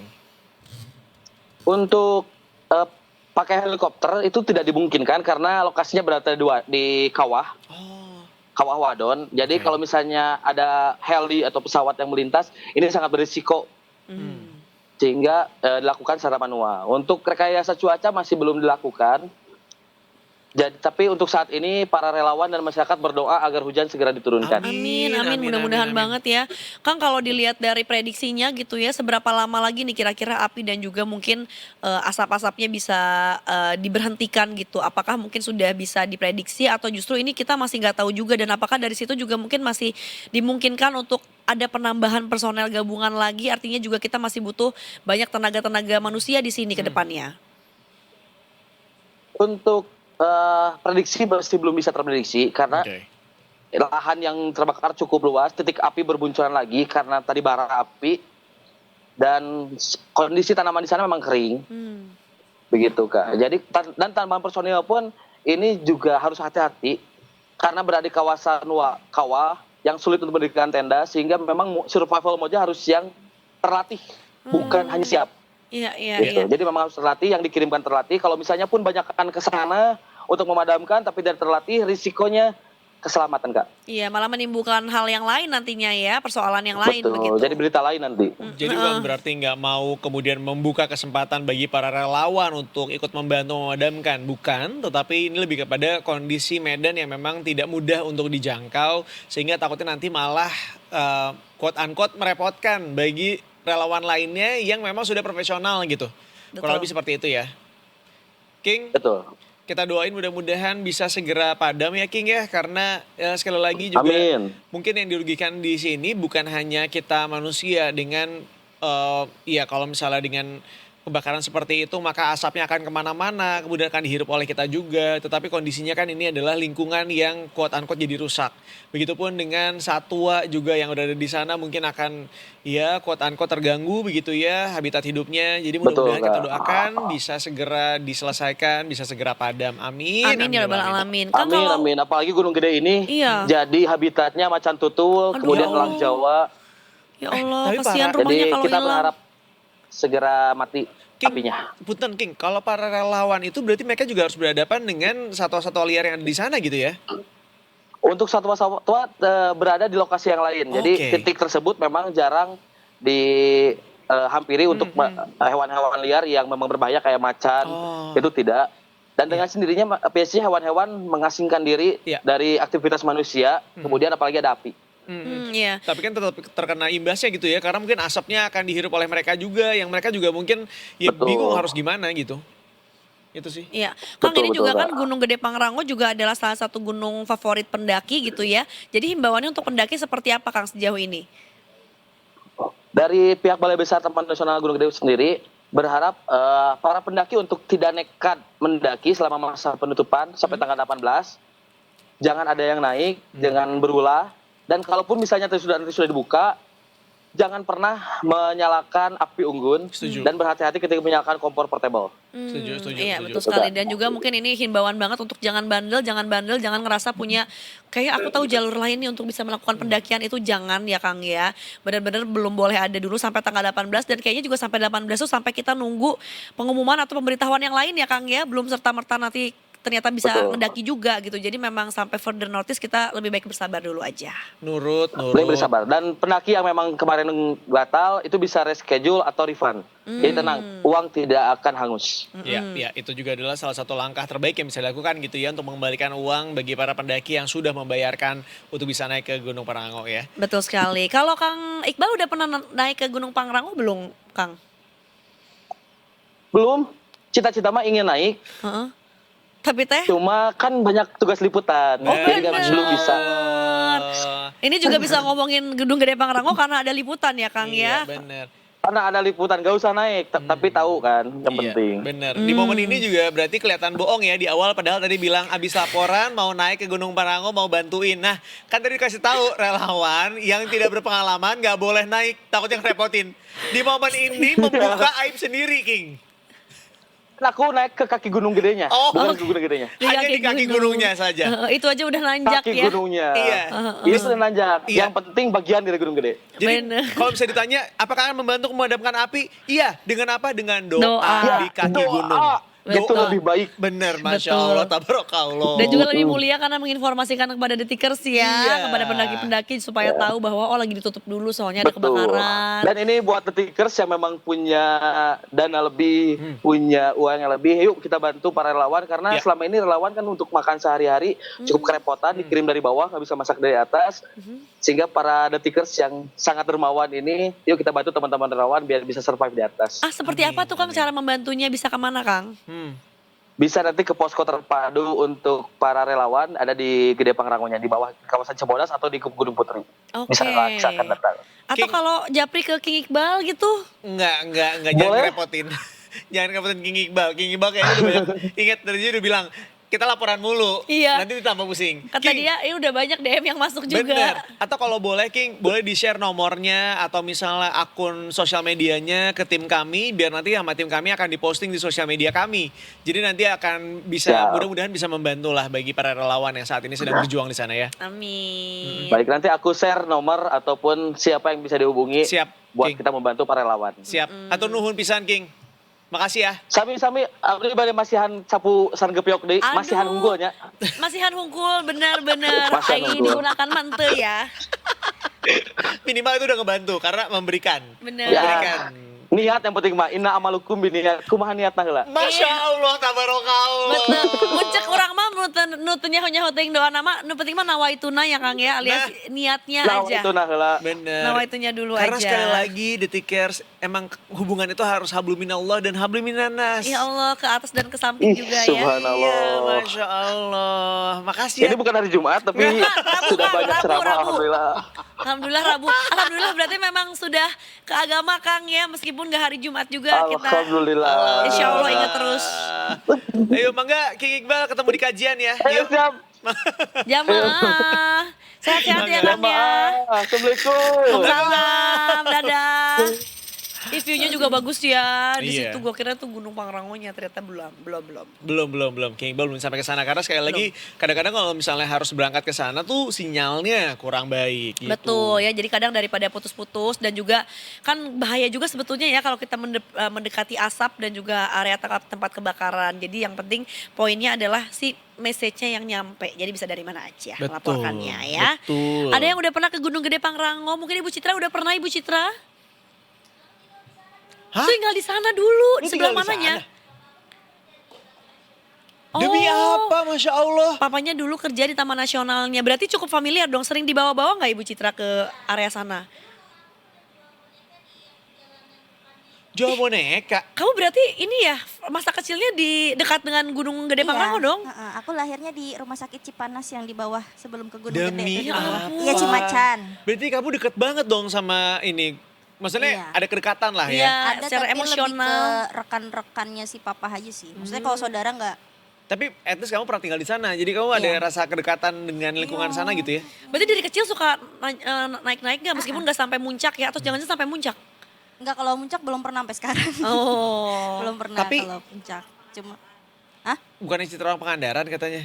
Pangandaran kakak gua. Kakaknya. Kakakku Pangandaran. Dan waktu kecil karena papanya kerja di Taman Nasional Iya. Gunung Gede Tapi Pangrangonya. Cit, kejadian kebakaran seperti ini memang sudah berulang setiap tahunnya atau gimana sih Cit? Coba kita tanya. Kebetulan aku tuh terakhir waktu TK ya di Oh, sana. tapi gitu. belum ada kebakaran gitu-gitu? Belum sih, enggak. Oh. Berarti Ya, sekarang cuaca makin ekstrim ya apa gimana ya? Gua kan mikirnya. tadi kita sempat ngebahas juga ini karena memang apa ya faktor alam yang climate change gitu Iya, loh. iya. Udahlah kadang ada beberapa yang sesekali mungkin karena kecerobohan manusia dan yang kedua diperganas juga dengan faktor alam dan ya mungkin kemarau yang semakin parah terjadi di Indonesianya sampai bahkan bisa mengalami kekeringan seperti itu yang menyebabkan kebakaran juga ya. Memori apa yang Citra ingat dengan Gunung Gede Pangrango waktu kecilnya sering main-main di situ? Memori. Dulu kan aku lahirnya di Cimacan kan, jadi tinggalnya itu di rumah kantor. Cimacan di Aum. Aum. Lahirnya itu tinggalnya itu di rumah kantornya itu di Taman Nasionalnya yang di bawah itu di Oh, kantornya. itu berarti rumah dinas itu. Rumah dinas. Kaki Oke. gunungnya berarti ya? Kaki gunungnya. Jadi kayak tiap hari tuh aku di sana tuh kan gak banyak anak kecil yang tinggal di sana kan. Jadi aku main sendiri lah ya udah main. Tapi gila loh. Ibaratnya nih kalau misalnya main sendiri pun tamannya luas banget ya kan? Luas-luas banget. Itu juga kayak cuma taman di dalam komplek kantornya, belum ke atas-atas lagi gitu. Itu aja udah yang di daerah perumahannya ya? Iya. Oh, Sebenarnya I yang see. banyak memorinya itu kakak aku, dia kalau misalnya tiap naik kelas diajak trekking ke atas Oh, seru. sama papa gitu. Ya ampun. Tapi emang anak dengan alam tuh luar biasa ya, karena sejatinya kita adalah makhluk yang terbuat dari tanah. Bener. Nah sebenarnya kalau di zaman sekarang kita nggak punya kesempatan untuk tumbuh besar di lingkungan yang alam banget tuh ada sekolah-sekolah alam kayak Tripama Randra Setuju. juga kan dulunya ngambil sekolah alam ya Tripama ya? Yang di Bogor apa yang di mana ya Mas Randra? Jatuhnya bukan sekolah alam sih, jadi sekolah yang berbasis alam gitu. Ah. Kalau sekolah, jadi beda Itu konsep. tuh bener gak sih belajarnya kalau aku lihat di sosmed di alam? Jadi memang, jadi seangkatan aja cuma 60 orang. Seangkatan tuh ya, bukan Seangkatan. satu kelas ya? Bukan satu kelas, jadi seangkatan cuma 60 orang, jadi sekelas ya dibagi dua aja gitu. Terus 30. memang sekolah yang waktu gue SMA ini menerapkannya berbasis alam, bukan yang benar yang sekolah alam bukan, tapi berbasisnya berbasis alam. Jadinya gimana tuh metode Jadi pembelajarannya? metode pembelajarannya karena 30 orang itu ya, jadi kita semua deket dengan guru. Dan jadi kan wali kelas tuh ya udah mengawasinya cuma 30 orang. Nah, enaknya adalah kalau kita bosen belajar di kelas, ya udah guru itu akan mengajak kita ke outdoornya. Outdoornya itu ada saung. Nah, saungnya itu kayak kita di warung makan Sunda gitu loh. Saung bawahnya kolam ikan. Terus kita dengerin gemercik dari si filter airnya ikan itu loh yang terus Terus diputerin lagu Nggak sambil lulungan di situ. Itu kan jadinya tapi gue tuh sampai ada ini tuh istilahnya kalau di sekolah gue sebelum gue memulai pembelajaran ada brainwave namanya. Brainwave. Iya. musik-musik yang teta. Jadi memang jadi kita sebelum belajar itu ngumpul di kayak di ruang tempat terbuka gitu. Duduknya pun kayak dari bekas jadi kayak ada pohon yang udah tua dan mau tumbang akhirnya ditebang. Nah, kayu-kayunya itu nggak dibuang gitu aja tapi dijadiin kursi. Dimanfaatkan jadi kursi. Jadi kita tuh duduk melingkar gitu. Terus sambil kayak ada guru yang tahu caranya itu terus kayak diputerin musik-musik itu kayak terus kita kayak benar-benar tenang gitu lah pokoknya suasana terus dengan suara burung segala macam terus di sekolah gue tuh kayak ada merak, ada rusa, ada apa dan segala macam kita dengar suara-suara itu semua segala macam. Nah terus baru kita belajar gitu. Tapi ya ampun di-build disiapin dulu ya si jiwa dan raganya tuh. Tapi kalau yang aku tangkap ya kayaknya itu tuh meningkatkan fokus gitu loh Ndi. Jadi kebayang gak ketika lo memejamkan mata lo gitu ya, lo akan memusatkan indera lo pada kuping lo, telinga lo. Jadi akhirnya lo berusaha untuk mendengar hal-hal yang sama ini mungkin terabaikan karena kita terlalu fokus sama visual aja. Dengan kita kayak gitu dengerin teta apa segala fokusnya tuh jadi lebih bertambah gitu. Betul, karena menurut gue itu sebetulnya adalah bukan meditatif, bukan gerakan meditatif lagi tapi emang meditasi menurut gue. Jadi meditasi kan fungsinya adalah untuk memfokuskan kan atensi kita kepada apa. Nah ketika nanti mungkin udah fokus, udah disiapin nih anak-anaknya baru bisalah menerima pelajaran-pelajaran itu. Betul. Kebayangnya kan kayak gitu. Dan itu kalau di sekolah gue itu nuansanya kayak beda gitu. Jadi sekolah gue tuh punya jembatan sendiri gitu. Jadi ini Anjir ya. Kan ada jembatan sendiri. Bener. Ada jembatan sendiri bro. Terpisah soalnya. Jadi ibaratnya gedungnya sekolah yang intinya tuh di Menara Bank Mega. Sekolah yang buat outdoornya ada di Gedung Transmedia. Jadi dihubungin gitu. Nah kayak gitu ada kayak kita gitu jembatan 3A gitu ya. Nah iya kayak gitu.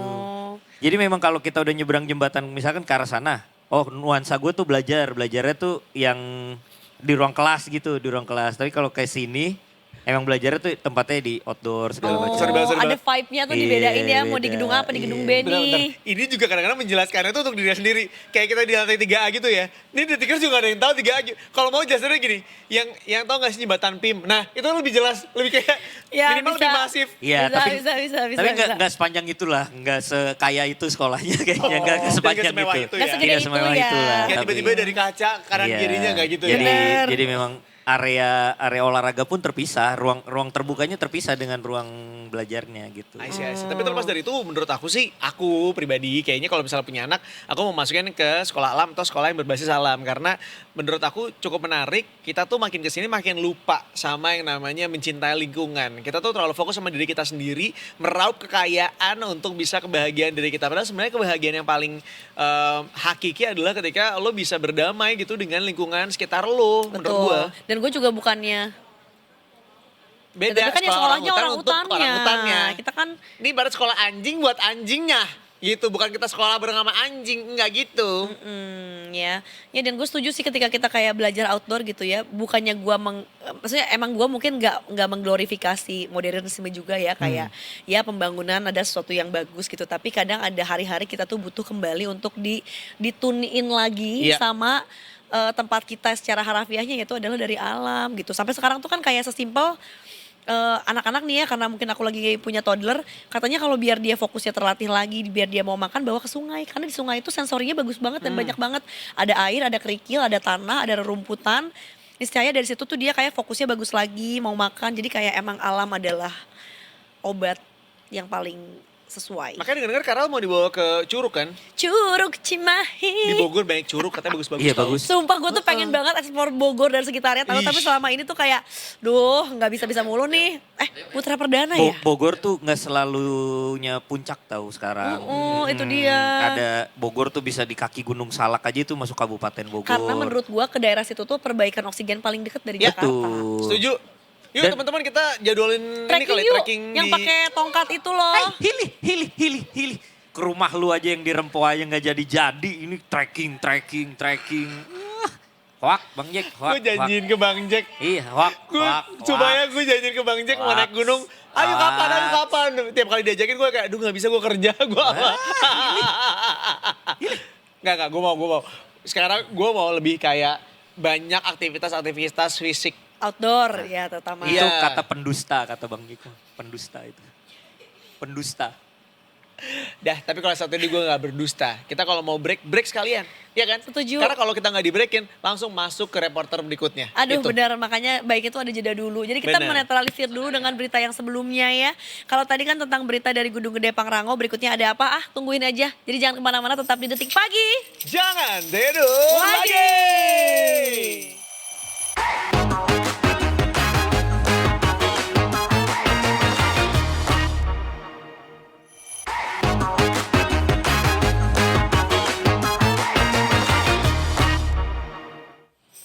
Detikers kembali lagi masih di Detik Pagi.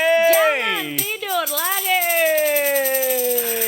Dan untuk mengupdate kondisi jalanan kota Jakarta dan sekitarnya, kita akan langsung bergabung bersama Brigadir Ade. Selamat pagi. Brigadir Selamat Ade, pagi what's up, Indi dan Dek? Aryo. Halo. Duh, kita tuh udah gak sabar banget pengen tahu kondisi jalanan hari ini di hari Rabu seperti apa. Karena hari Rabu ini biasanya berarti PNS tuh menggunakan kendaraan umum ya. Betul, pokoknya aku catat hari Rabu menggunakan kendaraan umum, hari Jumatnya WFH. WFH, gitu betul. Ya. Jadi tanpa berlama-lama lagi langsung aja kita dengarkan laporan Brigadir Ade, silakan. Baik, terima kasih Indi dan Aryo. Selamat pagi Detikers. Kembali lagi dengan saya Brigadir Adi Sintia hadir untuk menginformasikan arus lalu lintas terkini melalui pantauan CCTV Korlantas Polri. Dan langsung saja CCTV pertama kita menuju ke kawasan JPO Senayan Barat. Arus lalu lintas pada pagi hari ini dapat kita lihat bersama dari arah Gatot Subroto yang akan menuju ke arah Slipi. Dari jalur arteri terpantau adanya peningkatan volume kendaraan yang cukup signifikan, begitupun dari jalur tol dalam kota. Dan untuk dari arah sebaliknya, arus lalu lintasnya justru terpantau kondusif lancar. Harap bagi para pengendara yang melintasi jalur arteri untuk tidak menggunakan jalur busway sebagai lajur kendaraan Anda. Selanjutnya kita bergeser menuju ke kawasan tol Pondok Gede Timur. Arus lalu lintas dari arah Cikampek yang akan menuju ke arah Jakarta terpantau ramai lancar. Kecepatan kendaraan pun dapat melaju dengan kecepatan normal dan harap bagi para pengendara yang akan melintasi kawasan ini untuk cek kembali kondisi fisik kendaraan Anda, pastikan dalam kondisi prima. Selanjutnya kita bergeser menuju ke kawasan Simpang Ketugu, Kertosuro, Jawa Tengah. Arus lalu lintas dapat kita lihat bersama dari arah Klaten yang akan menuju ke arah Yogyakarta. Arus lalu lintasnya terpantau ramai lancar, begitupun dari arah Solo yang akan menuju ke arah Boyolali ataupun menuju ke arah Semarang. Arus lalu lintasnya juga terpantau kondusif lancar dan terlihat di kawasan ini banyak dilalui oleh kendaraan angkutan barang. Harap bagi para pengendara untuk menjaga jarak aman dengan kendaraan tersebut. Dan yang terakhir kita menuju ke kawasan Simpang Ketungan Kaliurang, Yogyakarta. Arus lalu lintas dari arah Kota Jogja atau UGM yang akan menuju ke arah Kaliurang ataupun Pakem terpantau kondusif lancar. Perlambatan kecepatan kendaraan terlihat terjadi hanya menjelang traffic light. Selepas traffic light kendaraan dapat melaju dengan kecepatan normal. Begitupun dari arah Manguoharjo atau Solo yang akan menuju ke arah Jombor juga terpantau kondusif lancar. Dan harap bagi para pengendara untuk tidak menerobos lampu merah demi keselamatan diri Anda dan juga pengendara lain. Dan demikian informasi yang dapat kami sampaikan, dan bagi Anda yang ingin mendapatkan informasi tentang kondisi arus lalu lintas terkini, Anda dapat menghubungi call center kami di 1500669 atau dapat melalui WA Center di 085871500669. Brigadir Adi Sintia melaporkan dari studio NTMC. Salam presisi, selanjutnya kembali kepada Indi dan Aryo di studio. Terima kasih Brigadir Ade untuk laporannya. Yuhu, sudah Terima selesai kasih. pertemuan di hari Rabu. Mudah-mudahan besok ketemu lagi sama Jumat juga ya. Betul. Oke. Terima Ini kasih tuh lagi banyak, rame Ade. banget sebenarnya, karena lagi ada kunjungan Dikbangpes, Dikmas tahun anggaran 2026, dan ini sebenarnya aku lagi jadi tontonan. Halo, Brigadir Ade dari hostnya. Selamat pagi. Kalau tahu dari tadi kita kan seperti biasa, barang siapa ada yang hendak untuk menampilkan dirinya di depan layar secara volunteer boleh banget. Ih, tapi gimana hadir di sana berarti untuk apa, sharing atau buat ngapain tuh Brigadir Ade? Sebenarnya kayak sharing pengalaman Ih, karena seru. Nikmas itu kan juga kayak ke sekolah-sekolah gitu. Oh, seru banget, seru banget. Ini pengalaman yang pasti menyenangkan karena ada insight baru pasti yang didapetin ya. Setuju, aduh. Kalau gitu semangat ya buat Brigadir Ade dan juga salam buat teman-teman yang lagi hadir kunjungan ke sana. Dadah, sampai Oke, bertemu. Terima kasih. Selamat bertugas semua. Terima kasih semuanya. Yuh. Aduh, itu tuh momen-momen menyenangkan karena ya waktu itu aku sempat juga dikasih kesempatan buat main ke kantor Brigadir Ade kan. Dan ketika lagi jalan-jalan aku tuh jadi belajar, oh ini ternyata studionya. Ruangan yang digunakan untuk live tuh biasanya kayak gini. Dan Betul. ternyata banyak banget petugas-petugas yang berjaga di sana pun juga ngontrol lalu lintas dari layar yang segede gambreng. Yang kalau tadi tuh ada di backgroundnya dari Brigadir Ade. Iya, aku tuh belum pernah ke yang lantai 3 apa lantai 4-nya itu ya. Karena kan tempat yang siaran itu di lantai berapa. Waktu itu kan kita kayaknya ke Bapak Pak Agus itu di lantai yang berbeda lah gitu. Meskipun katanya nggak jauh-jauh, beda lantainya cuma satu lantai doang ya. Tapi belum sempat ngintip-ngintip ke sana. Aduh, mudah-mudahan nantilah ya. Oke, terima kasih buat NTMC Polri yang selalu mengabarkan lalu lintas di pagi hari untuk Detik Pagi. Ya, dan kita juga masih akan update berita-berita lainnya. Salah satunya dari kebakaran yang terjadi di Gunung Bromo. Yang katanya sih sekarang tuh sudah mau digunakan water bomb gitu ya. Untuk kemudian bisa menyelesaikan ataupun juga memadamkan api-api yang masih terjadi. Betul. Namun sebelumnya kita masih akan juga mendengarkan informasi yang disampaikan oleh Kepala BNPB dari Bapak Letjen TNI Suharyanto. Ini Silakan. Kita upayakan 2 titik ini Jumat udah selesai. Artinya kita bisa geser bombing itu kan udah ada 3 bombing. 2 bombing kita geser ke tempat lain karena tempat lain juga membutuhkan untuk pemadaman kebakaran.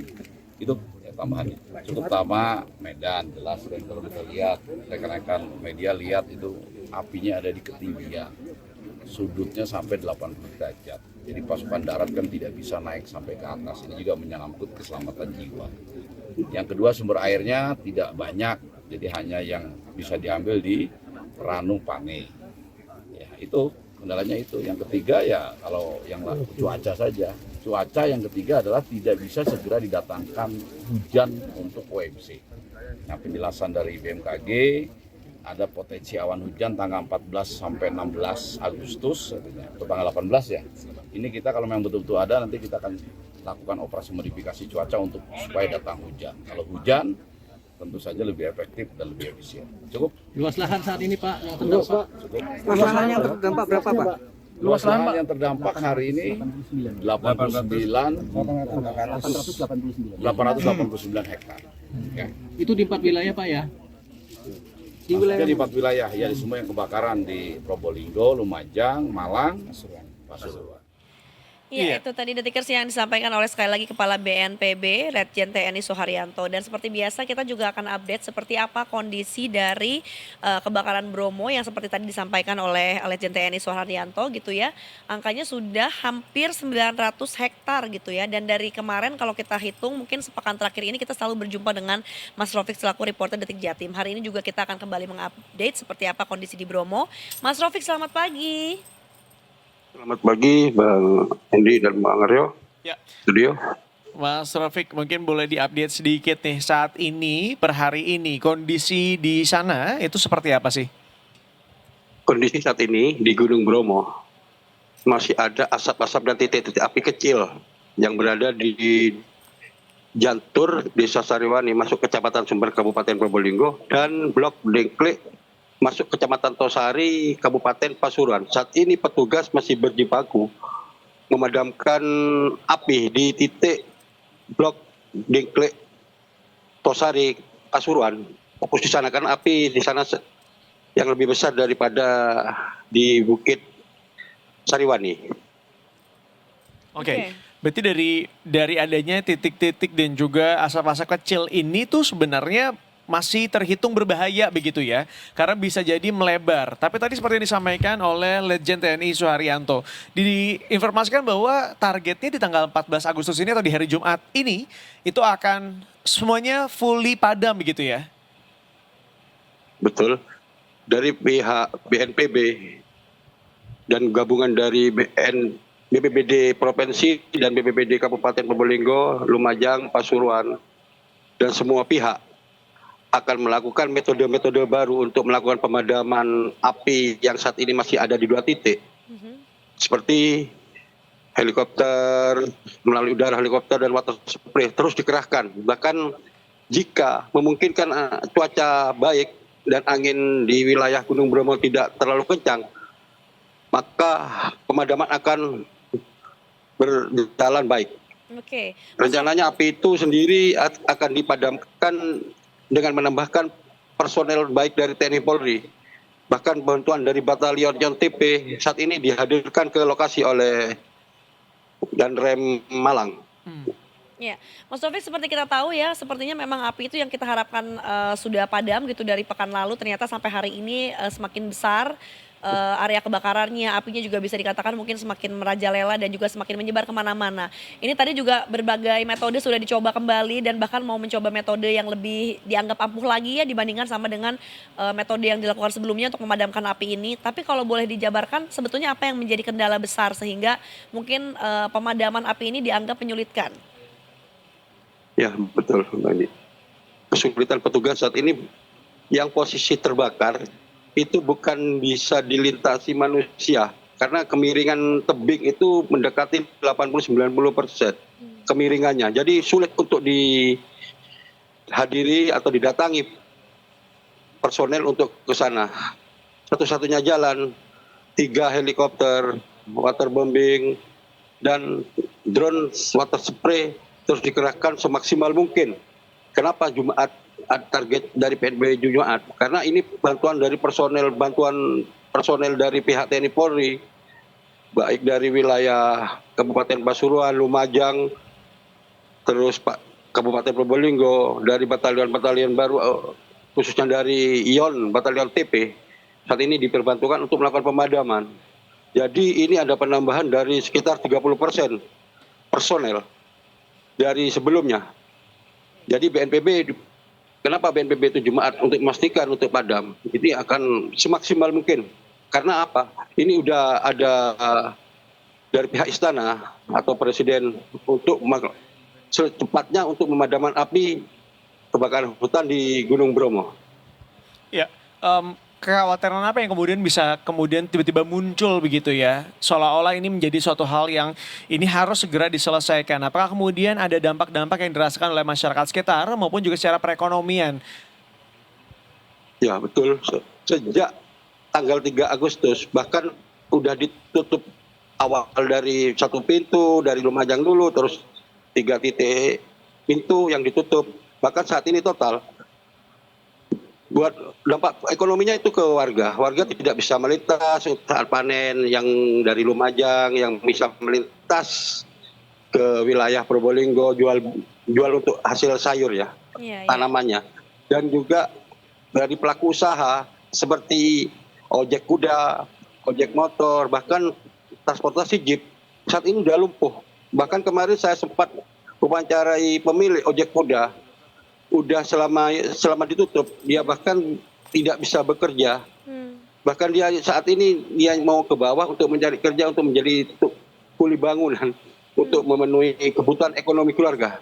Harapannya dia secepatnya api dipadamkan oleh pihak terkait. Karena apa? Ini udah sangat berdampak sekali, khususnya ekonomi bagi warga Tengger Gunung Bromo. Iya, ini sangat bisa terbayangkan sekali gitu ya kerugian yang dialami oleh warga-warga yang memang hidupnya di sana, terutama juga yang mungkin menggantungkan mata pencahariannya dari mengandalkan turis-turis ya, Mas Rofik ya, yang berdatangan ke Bromo sekarang mungkin terbayang sekali bahwa mereka tidak akan bisa mendapatkan uang, tidak bisa melakukan pekerjaannya karena turis-turis juga tidak ada, memang sedang ditutup Taman Nasional Bromo Tengger Semeru ini.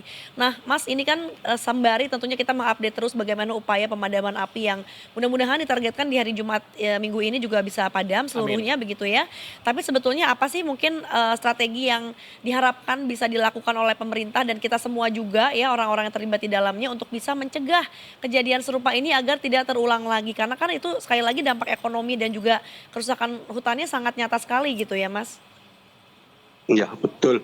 Jadi saya akan dari pihak TNBS akan memperketat pintu masuk dari 4 wilayah kabupaten, baik Lumajang, Malang, Pasuruan, Probolinggo itu akan dipertambah personel untuk mengecek tas bawaannya ya. Seperti bahan-bahan seperti yang mudah terbakar, seperti kan kadang bawa kayak seperti tabung gas untuk bakar-bakar, untuk masak-masak itu akan tidak diperbolehkan. Dan juga pemerintah sendiri akan melakukan pemadaman di saat ada titik api kecil. Dan juga akan melakukan pembasahan sebelum musim kemarau panjang. Jadi akan setiap 1 bulan sekali dari pihak terkait akan melakukan penyiraman agar tidak terjadi titik api. Berarti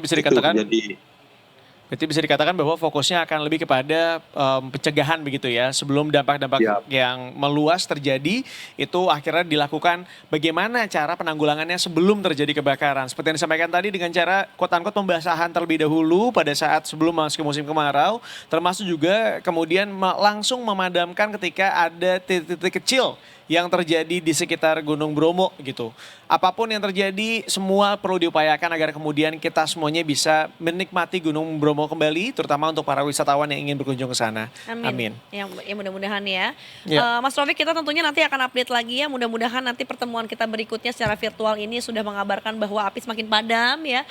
Asap juga semakin tidak ditemukan dan artinya juga sesaat lagi mungkin dalam jangka waktu yang sangat dekat gitu Bromo akan kembali pulih dan juga orang-orang bisa melakukan kegiatannya di Bromo lagi, terutama untuk mereka-mereka yang memang mata pencahariannya bergantung kepada wisatawan-wisatawan Bromo. Ya, mudah-mudahan sesuai dengan target tanggal 14 Agustus ini atau di hari Jumat, semua api yang terdapat di sana bisa dipadamkan di semua titik ya. Informasinya tanggal 15 akan dibuka, jadi diperpanjang tanggal 15 Agustus ini, kalau betul padam total akan dibuka. Berarti akan lumayan cepat ya, 14 selesai dipadamkan, 15 sudah mulai dibuka untuk umum. Siap, ya, betul. Mas Rofik, terima kasih banyak untuk informasi Mas Rofik. Terima kasih banyak. Selamat bertugas kembali. Iya. Sampai jumpa lagi Mas Rofik. Selamat jumpa. Jadi udah kayaknya perbekalan jadi dan langsung makan itu sangat akan dijadikan perhatian ya, soalnya kedepannya udah nggak ada lagi mungkin kita bakar-bakaran, masak-masakan gitu ya, selain berat-beratin carrier juga kan sebetulnya ya untuk untuk keselamatan bersama ya. Kebayang ya kalau ada api kecil gara-gara ulah perbuatan manusia tiba-tiba beratus-ratus hektar terbakar dan semuanya jadi nggak bisa naik, kan itu juga nggak sebanding dengan kerugian yang dihasilkan. Sama rokok Cindy, kadang-kadang soalnya orang-orang memadamkan puntung rokoknya itu nggak sempurna. Mati. Jadi itu yang kadang-kadang ketiup angin kemudian menyebar dan bisa bikin percikan-percikan api bermunculan gitu sih. Memang sebetulnya solusinya adalah bahkan tidak merokok ya. Itu apalagi ya maksudnya di zaman sekarang kan mungkin ada rokok listrik kali ya, mungkin bisa jadi ya alternatif deh kalau lagi naik gunung, jangan pakai rokok yang konvensional, takutnya nanti ya tadi misalnya apinya kemudian bisa memercik ke mana-mana. Setuju, ya jangankan yang diinjek ya, kadang ada yang bahkan udah selesai tuh langsung dibuang aja. Nah itu. Berharap bahwa akan ketiup angin dan ada air, lagi dari mana air, lagi gersang begini kita lagi kemarau. Makanya kebiasaan-kebiasaan kayak gitu harusnya mulai dicanangkan dari sebelum kita naik gunung gitu. Masalahnya orang-orang yang lagi di jalan kaki aja nih, kadang-kadang habis ngerokok basbus langsung dibuang gitu aja, nggak tanpa diinjek dulu, nah itu yang bahaya kan. Iya, dan juga sebetulnya kalau gue secara logika gitu ya memahami, kita kan naik gunung tuh kan capek ya.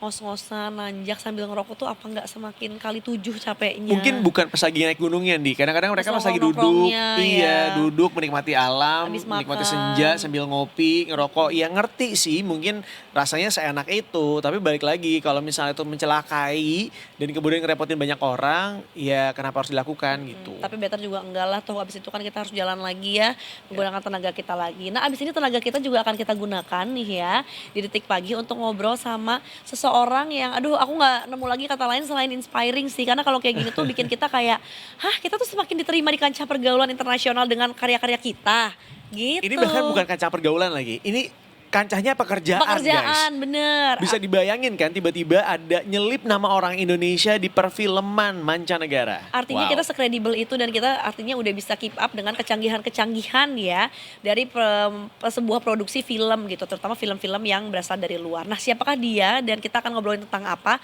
Aduh, yang pasti bakal seru banget di Detikers karena kita juga sudah hadirkan narasumbernya langsung datang ke studio ya. Betul sekali. Jadi jangan kemana-mana, sesaat lagi kita akan kembali karena Detik Pagi masih akan nemenin kamu sampai jam 11. So, tetap bersama kami di Detik Pagi. Jangan tidur lagi.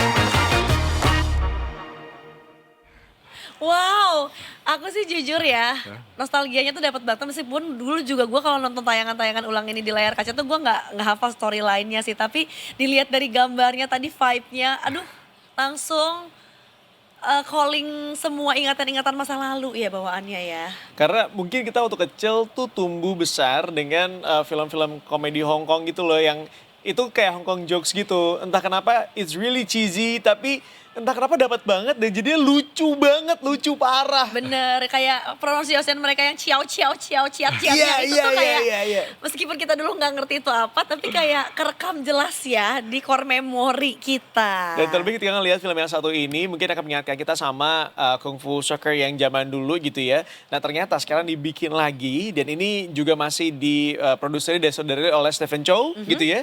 Dan kehadiran salah satu nama besar lainnya yang kayaknya semua cowok-cowok tahu ya, Dilraba Dilmurad. Ini kayak oh my god, kita pengen banget melihat aksinya beliau, sekarang kita bisa ngelihat. Namun sayangnya film yang satu ini baru tayang di sana, jadi belum tayang di Indonesia. Dengar-dengar sih katanya besok, kita mau tungguin aja kira-kira filmnya seperti apa. Cuman ada satu yang menarik ya, Di. Apa tuh? Ternyata ada orang Indonesia yang terlibat di film tersebut. Gak nyangka sih jujur ya, karena kayak wow sineas-sineas kita makin mantep nih dan ini tuh gak cuma semata-mata kayak let's say orang-orang yang cuma produser atau sutradaranya aja atau mungkin cast-castnya yang kita tahu adalah artis-artisnya ya. Tapi semua aspek-aspek pendukungnya di balik layarnya juga ternyata kita tuh udah semakin diakui di kalangan internasional juga. Makanya seperti yang tadi dijanjikan Detikers ya, kita sudah kedatangan CMO-nya langsung ya dari LMN VFX yang sudah datang ke studio Detik Pagi, nggak virtual langsung kita boyong ya. Mas Fabian Loing, selamat pagi. Selamat pagi Mas Fabian. Pagi Mas. Sebentar, ini kalau misalnya dirimu ngaku dirimu aktornya juga gue percaya sih, Percaya aja jujur. sih. Jujur lu lihat di layar, lu cocoknya jadi aktornya. Dari mainland China gitu Iya. langsung ya. Bener. Diimport dari Hong Kong, kita Nggak, percaya aja. Jujur, lu sebenarnya aktornya apa orang di belakang layarnya? Di belakang layar. Oh, di belakang layar. Iya, di belakang Oh, layar. iya. Nggak kalah glowing sama aktornya ya. Jujur iya. Jujur kalau dirimu main juga gue akan percaya Mas Fabian. Oh ya, thank you. Atau kalau bilang aja pura-pura, tadi aku tuh salah satu extras di situ percaya. Gue percaya. Percaya. Gue percaya. Enggak, bahkan jadi pemeran utamanya aja gue percaya, mohon maaf ya. Mas Fabian, kamu luar biasa banget sih. Enggak juga sih. Enggak gini, level CFO harus kayak, ya of course gitu. Iya, Harus kayak, Nah, ini CMO yang langka ya, karena yang langka. humble banget. Bener. Kita cerita sedikit kali ya, boleh ya. Siap. Jadi, oke, apa yang dirimu bantu di film yang satu ini?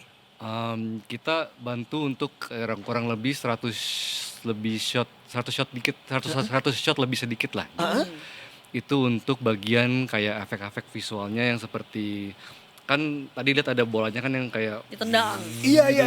jadi kayak efeknya itu kita yang bantu, terus kayak ada juga kayak background set extensionnya yang kayak membuat lapangan sepak bolanya jadi 3D. Iya. Semua kita dibantu. Bisa dibilang gini nggak, mungkin bahasa baiknya banget adalah semua adegan-adegan yang kayaknya tuh kesannya tuh lebay, yang ngebikin itu tuh kayak ini tuh makanya that's why only di film. Nah itu yang ngebikin itu ya Mas ya. Iya. Betul, Visual efek yang mendukungnya itu semua dikerjain sama timnya Mas Fabian loh. Iya. Dan itu tuh jadi bumbu-bumbunya banget. Soalnya kalau misalnya tendangan biasa doang, terus udah gitu ya bolanya nggak keambil shotnya, ya kita nggak akan sebegitu ngerasain banget kalau bola itu ditendang sekencang itu misalnya gitu ya. Betul. Dan dirimu yang ngebumbuin itu sampai akhirnya kita nangkap kalau gila kenceng banget nih bola gitu ya. Iya, Sampai bergetar gitu. bolanya. Kayak gitu. Sampai kayak muter gitu bolanya gitu ya. Iya. Wih, Mas Fabian, dirimu oke. Awal karir dirimu tuh seperti apa sampai kemudian bisa terlibat di film mancanegara? Ceritain dong mungkin apa dari sekolahnya gitu. Dari sekolah juga sih. Memang kan kita biasa kan kecilnya suka komik, suka apa gitu Iya. ya. Terus saya kuliah terakhir di Vancouver. Memang untuk jurusan film, animasi sama visual effects gitu kan. Pas balik kebetulan saya dengan partner saya yang namanya Pak Andi, CEO-nya, kita gabung. Kemudian kita bikin studio animasi. Di 2017 kita buka divisi visual effects. 2017. 17 ya. Oke. Nah, sampai hari ini. Nah itu semua dari relasi kita sih, perjalanan kita yang panjang juga sih. Jadi dari satu ke satu ketemu produsernya si Stephen Chow gitu. Terus dia akhirnya sudah lihat studio kita, kayaknya dia pede mau kerja bareng kita. And then ya mulai deh gitu. Sebentar Ngacung, Iya. lihat studio kita. Dalam artian dirimu punya studio di sana kah? Atau Stephen Oh, Chow di yang main sini. ke sini? Di Jakarta. Online? Timnya yang kesini. Oh, tim yang kesini. Yang aku tahu dari sekian banyak interviewnya bareng sama Stephen Chow ini adalah salah satu orang yang perfeksionis dalam bekerja. Yes. Dirimu nggak puyeng ngadepin orang, maksudnya gini, di kita aja kadang-kadang klien banyak mau, terus suka bikin pusing. Iya. Tiba-tiba kerja sama orang luar yang sangat strict banget, sangat perfeksionis. Is that hard for you? Awalnya sih iya, jujur aja sih iya. Tapi kita akhirnya kita mengganti mindset kita lebih ke bagaimana kita bisa belajar lebih baik untuk standar yang berbeda sedikit gitu, memenuhi kreatifnya yang dia minta gitu. Jadi kita artinya tuh kayak hal-hal seperti meningkatkan komunikasi, terus kita ngajakin lebih proaktif. Kayak gitu-gitu membantu banget sih. Ya akhirnya ketemu juga gitu. Oh, I do believe ya kalau kata-katanya kan in certain level tuh pasti cara mainnya tuh tanda kutip beda gitu ya. Iya. Mungkin itu yang diterapkan sama teman-teman dari elemen VFX ketika mungkin mau play in that area gitu. Iya. Artinya mungkin juga dari teman-teman elemen VFX juga harus meningkatkan kapasitas atau kapabilitasnya dulu juga gitu ya. Betul sekali. Ibaratnya kayak beradaptasi dengan cara mainnya mereka gitu ya. Cara mereka bekerja, ekspektasinya, terus disiplinnya itu juga. Jadi mindsetnya bukan yang kayak wah ini this is so demanding gitu ya, tapi yang kayak oke, kita akan keep up dengan cara bekerjanya mereka. Betul sekali. Tapi iya. how about gitu mereka mendengar bahwa studio visual effects-nya itu di Indonesia ada kayak skeptis ke sana nggak sih, kayak apakah mereka orang-orang ini capable atau gitu nggak sih? Awalnya pasti iya, tapi kan kita kan sudah ada perjalanan kita tuh yang ada portfolio kita juga kan. Dari 2017 itu. Iya, jadi kita setelah kita presentasi, terus mereka tanya jawab sama kita, terus mereka bilang oke, let's try, kita coba dulu aja. Dapat 112 shot kurang lebih kita. Itu Wow. berarti awalnya kayak quote unquote uji coba dulu, abis itu Semacam baru. begitu, iya. Ini adalah pengalaman pertama dirimu untuk kemudian bergabung dengan produksian mancanegara atau sebelumnya sudah pernah? Sudah pernah. Sudah Iya, pernah juga? Sudah pernah. Itu boleh di-spill juga nggak? Yang sudah lewat? Iya. Oh, ada yang dari Jepang, One Piece, anime yang di Netflix series. Itu One Piece duluan ya? Dia duluan ya. Oke. Iya, Oke. iya, dulu di tahun 2020 Korea Moving kita juga dapat. Oke. Ada beberapa banyak sih. Oh, no wonder ya Stephen Chow dan kawan-kawan mempercayakan 112 shotnya kepada elemen VFX. Itu And no wonder juga gaungnya kedengeran sampai ke Stephen Chow karena Bener. pengalamannya ini kan. itu boleh di-spill nggak sih 112 shot tuh yang mana aja kira-kira? Salah satunya atau salah 2, 3, 4-nya tadi udah ada di trailer yang kita saksikan Ada bersama tadi. ya? Ada. Tadi yang tendangan yang hero-nya, apanya tadi ada situ. I see.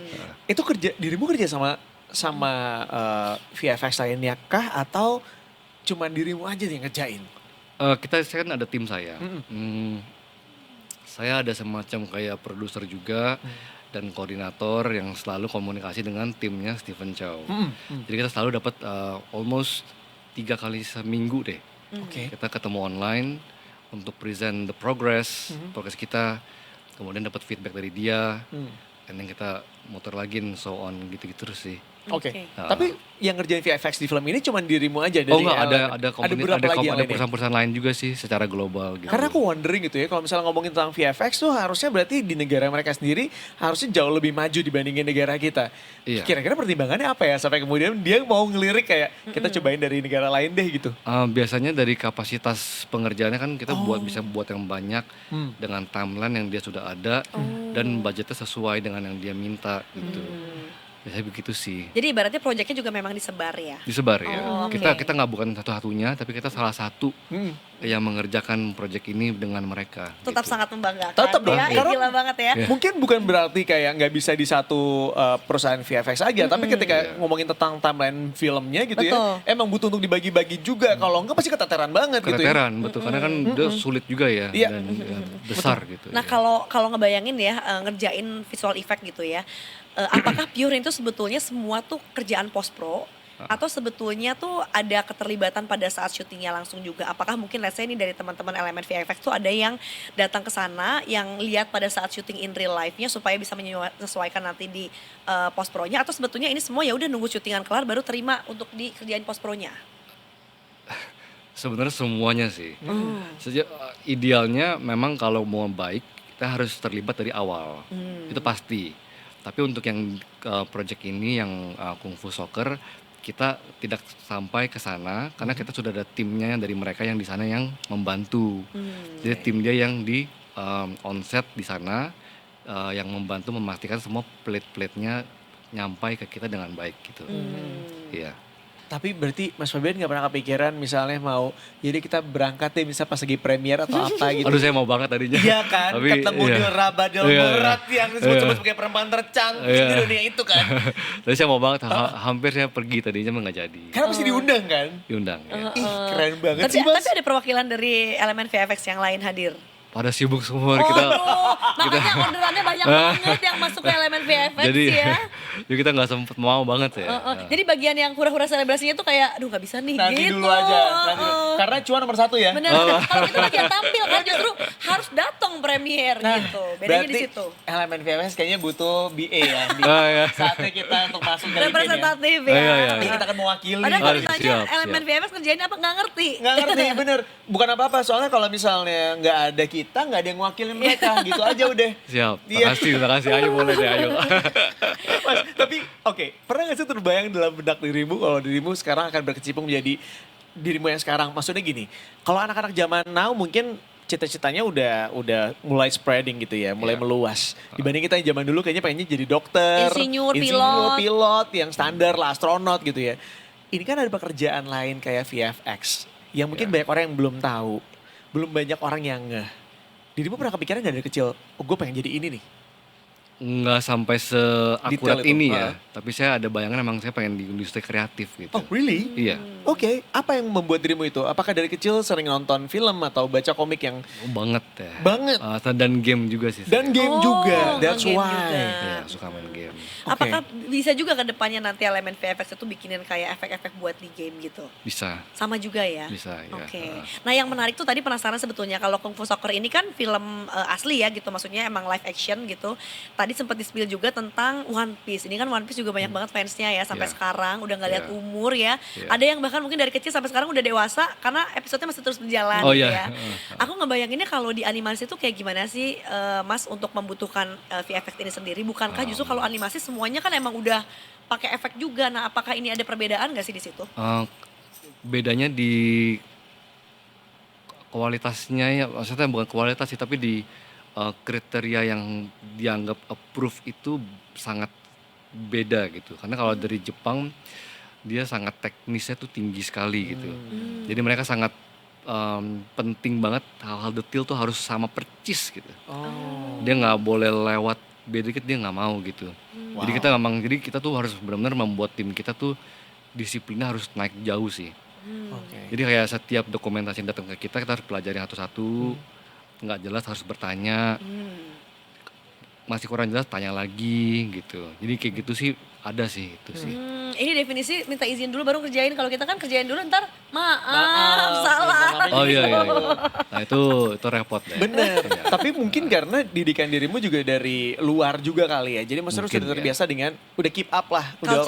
Culture-nya gitu. Dan udah bisa juga untuk level up. Ketika dirimu nyampe ke Indonesia lagi dan kemudian punya quote-unquote anak buah yang banyak, let's say dari Indonesia gitu.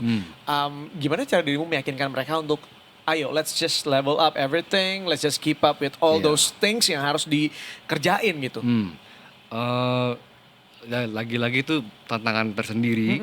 Tapi menurut saya kita selama ini bisa berhasil karena komitmen semua tim ya. Jadi dari saya akan minta dengan tim kita tolong bantu kita akan bawa proyeknya sampai sukses ya. Tapi kita akan membuktikan setiap kali kita melewati masa sulit ya untuk dalam proyek itu, setiap lewat progresnya maju. Oke. Maju sampai selesai.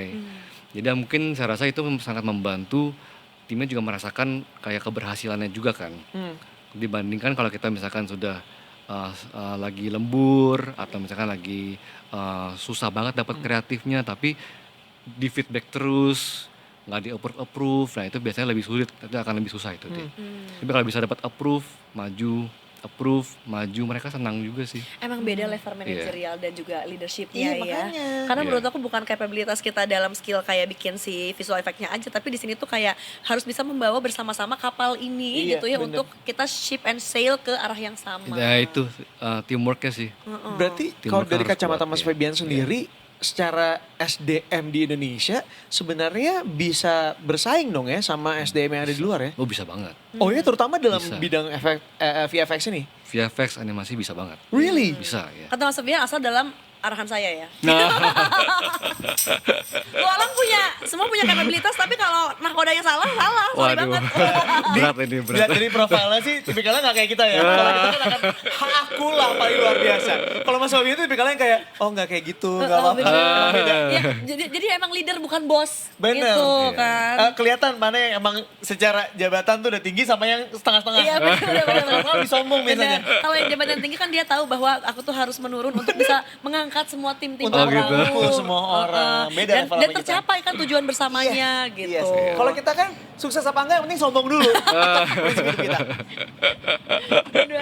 Aduh. Nah, Mas, berarti gimana tuh rasanya ya? Dulu kan mungkin Mas Fabian, aku wondering kayaknya dulu juga mungkin ngikutin ceritanya One Piece zaman masih di televisi gitu apa gimana. Sampai akhirnya sekarang jadi bagian itu tuh, itu gimana sih? Ada nggak kayak keinginan kayak, wah gue pengen nyelipin apakah mungkin nggak tahu ya idealisme sendiri, karena kan mungkin di bidang VFX ini tuh kan you are also an artist gitu kan ya Mas ya, karena mungkin kamu punya kedekatan emosional dengan proyek-proyek yang kamu kerjakan yang itu tuh berkaitan dengan childhood dirimu dan teman-teman yang lain misalnya.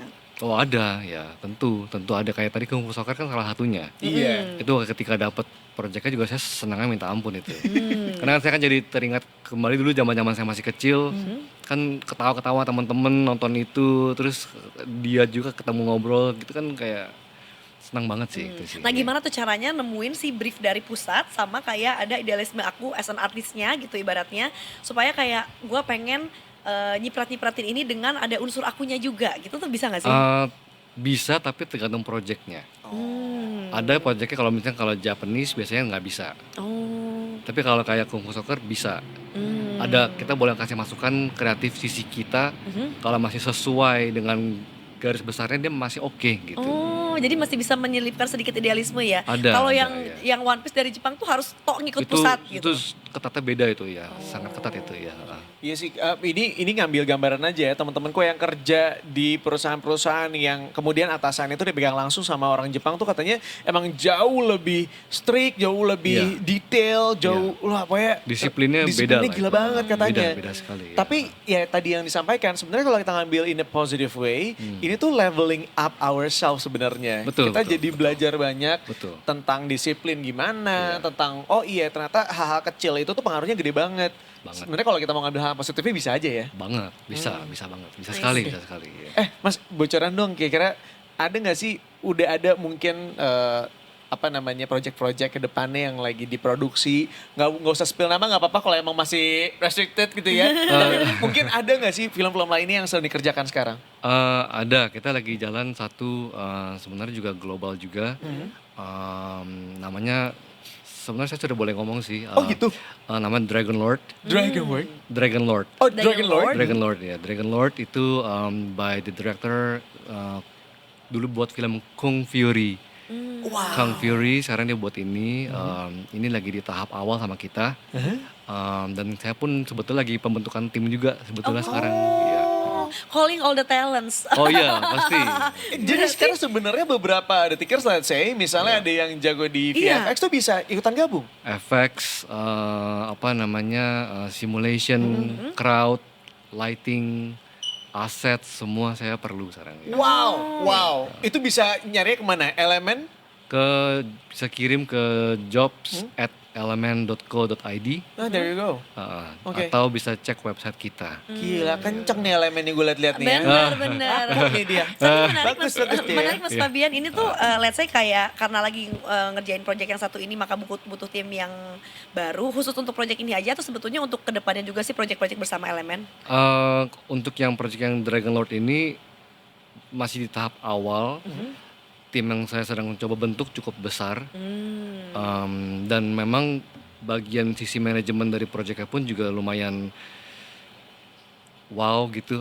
Kita punya VFX producer yang ngerjain Harry Potter, Hunger Games, yang bagian banyak yang dari Game of Thrones, banyak deh. I see. Jadi kita a lot of banyak pimpinan dari project yang memang udah skalanya luas sekali sih. Iya. Jadi saya sedang membentuk timnya sih. It's interesting how Kung Fu Soccer aja let's say kan kayak ngambil semua teman-teman VFX dari seluruh dunia. Nah ternyata Mas Fabian juga untuk sebuah proyek tertentu dia juga ngambilin lagi dari yang lain juga gitu ya. Karena mungkin butuh timnya tuh banyak banget gitu ya. Banyak ya.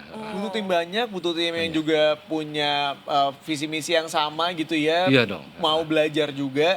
Iya. Ini yang seru. Berarti sebenarnya menjanjikan nggak sih dunia VFX animasi di Indonesia untuk anak muda? Itu pertanyaan yang menarik banget.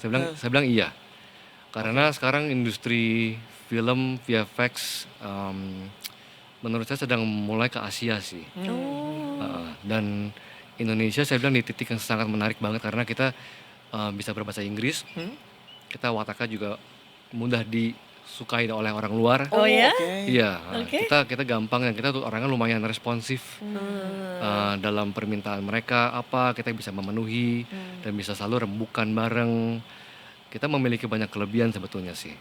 Iya. Ini gue lumayan menyimpulkan benang merah orang-orang kita di mata internasional. Inget gak yang kemarin kita orang FIFA yang juga ada salah satu stage manager gitu ya menyebutkan bahwa orang-orang sana tuh seneng dengan orang-orang kita karena kita tuh kayak apa aja ayo deh. Mudah diajak kerja.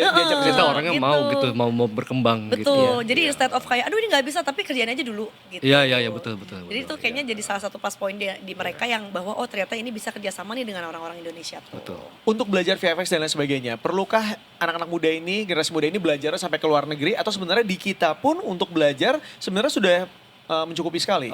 Di kita sebenarnya cukup, tapi kalau bisa keluar juga tuh tentu nilai plus juga karena menurut saya di luar itu yang bikin beda tuh si environment-nya, lingkungannya gitu. Itu yang mungkin bisa memberikan dorongan tersendiri. Tapi saya bilang Indonesia mulai maju sih, sudah maju di bagian situ dan industrinya sih saya bilang lagi seru-serunya sekarang sih. Nah untuk industrinya sendiri apakah memang lebih promising dan masih targetnya tuh orang-orang kalau bisa ngambil dapat project dari luar atau sebetulnya untuk industri kebutuhan VFX di film-film Indonesia juga udah mulai bergeliat juga? Oh Indonesia sangat ya. Film Indonesia sekarang banyak sekali dan bagus-bagus mereka luar biasa ya. Ya ini juga menjawab berarti beberapa detikers yang mungkin sekarang bercita-cita ingin menjadi ahli di bidang VFX atau animasi gitu ya. Silahkan mungkin bisa ngobrol sama orang tuanya dan orang tuanya juga mungkin jangan sampai sekolot itu untuk kayak nanti kamu makan dari mana, nggak ada ya. Di zaman sekarang sebenarnya aksesnya udah sangat luas sekali, kesempatannya juga sudah sangat banyak, jadi silahkan dimanfaatkan dengan sebaik-baiknya. Dan contohnya adalah Mas Fabian. Betul, dengan semakin bergeliatnya juga industri VFX, mudah-mudahan kita nggak ngelihat lagi nanti yang naik naga atau naik burung tuh celananya masih celana jeans ya itu ya. Atau misalnya pengen jadi ular bawahnya gini-gini tapi ada jeansnya kelihatan gitu kan. Nah, jangan sampai. Kita nggak akan melihat itu lagi di masa sekarang dan yang akan datang ya. Iya, cukup mudah-mudahan bener. Soalnya itu juga masuk core memory ya. Sampai sekarang kita ingat terus ya kalau bisa di-review. Aduh ya Allah. Tapi kan maksudnya zaman berkembang terus. Bener, mungkin pada zaman itu masih terbatas. Kalau sekarang udah go internasional bahkan gitu. Sekarang ya. kita mungkin mudah-mudahan udah nggak lihat itu lagi dan lihatnya bahkan yang lebih canggih yang kayak makin wah film banget nih. Bener, salut. Mas Fabian, terima kasih banyak sudah menyempatkan. Oh ya sama-sama, thank you. Thank you banget udah makan di sini ya. Ya sama-sama, thank you for. Banget karena mungkin ada sebagian detikers yang akan terbantu. Oh iya juga, mulai kebuka matanya bahwa industri ini berjalan dan akan terus berjalan di masa depan. Mungkin akan jauh lebih dibutuhkan lagi gitu ya. Gitu, Mas Fabian, thank you banget sekali lagi. Iya. Kita senang banget ya karena di Cilatuk Senama ini tuh kita selalu ngasih wadah buat teman-teman pelaku dan pekerja yang berkaitan dengan film gitu ya, Oh, iya. supaya industrinya lagi-lagi nggak cuma orang-orang di depan layarnya aja, tapi kamu harus tahu Detikers orang-orang di balik layar itu sekeren apa mereka, dan ternyata itu juga bisa jadi menambah cita-cita baru kita juga pengen jadi kayak mereka. Amin, amin. So there you go, itu dia obrolan kita bareng sama Mas Fabian Loing, CFO Elemen VFX gitu ya. Dan salam buat Pak Andi Terima sebagai kasih. CEO-nya. Baik, ya. Salamin, mudah-mudahan Terima kasih, kita ya. ntar bisa berkolaborasi di sini ya. Siap. Amin. Salamin Amin. juga buat semua timnya ya. Oh, pasti. Semangat, jangan lupa kopi 1 liter setiap hari. Jujur, itu butuh ya. Kebayang ya? Bener. Kopi susu gitu. Mas Fabian, kita punya tagline, ikutan tagline kita boleh ya? Boleh. Kalau kita bilang detik pagi. Jangan tidur lagi. Nah, gerakannya Bebas. boleh apa aja. Sebelum dirimu panik kayak ngapain gue lagi di sini. Iya, Enggak. iya, iya. Bebas mau ngapain Oh, aja. jangan tidur lagi gitu. Iya, Oke, betul. siap. Ayo, ya. Dan Detikers, terima kasih banyak juga yang sudah bergabung bersama kita. Mudah-mudahan apa yang kita sampaikan hari ini bisa membawa inspirasi baru bagi Detikers di luar sana. Tapi jangan khawatir karena detik paginya masih akan hadir dari hari Senin sampai dengan hari Jumat dari jam 8 pagi sampai dengan jam 11 ya. Itu dia, jangan lupa Detikers ya untuk follow semua sosial media kami, baik itu di Instagram, di TikTok, dan juga di X. Akunnya @detikcom, semua sama username-nya, subscribe juga di YouTube channelnya. Dan spesial khusus jangan lupa follow juga Instagram kami di @detikpagi_. Itu dia, Mas Fabian sudah siap? Siap. Detikers, kita ketemu besok. Sampai jumpa di Detik Pagi. Jangan tidur lagi.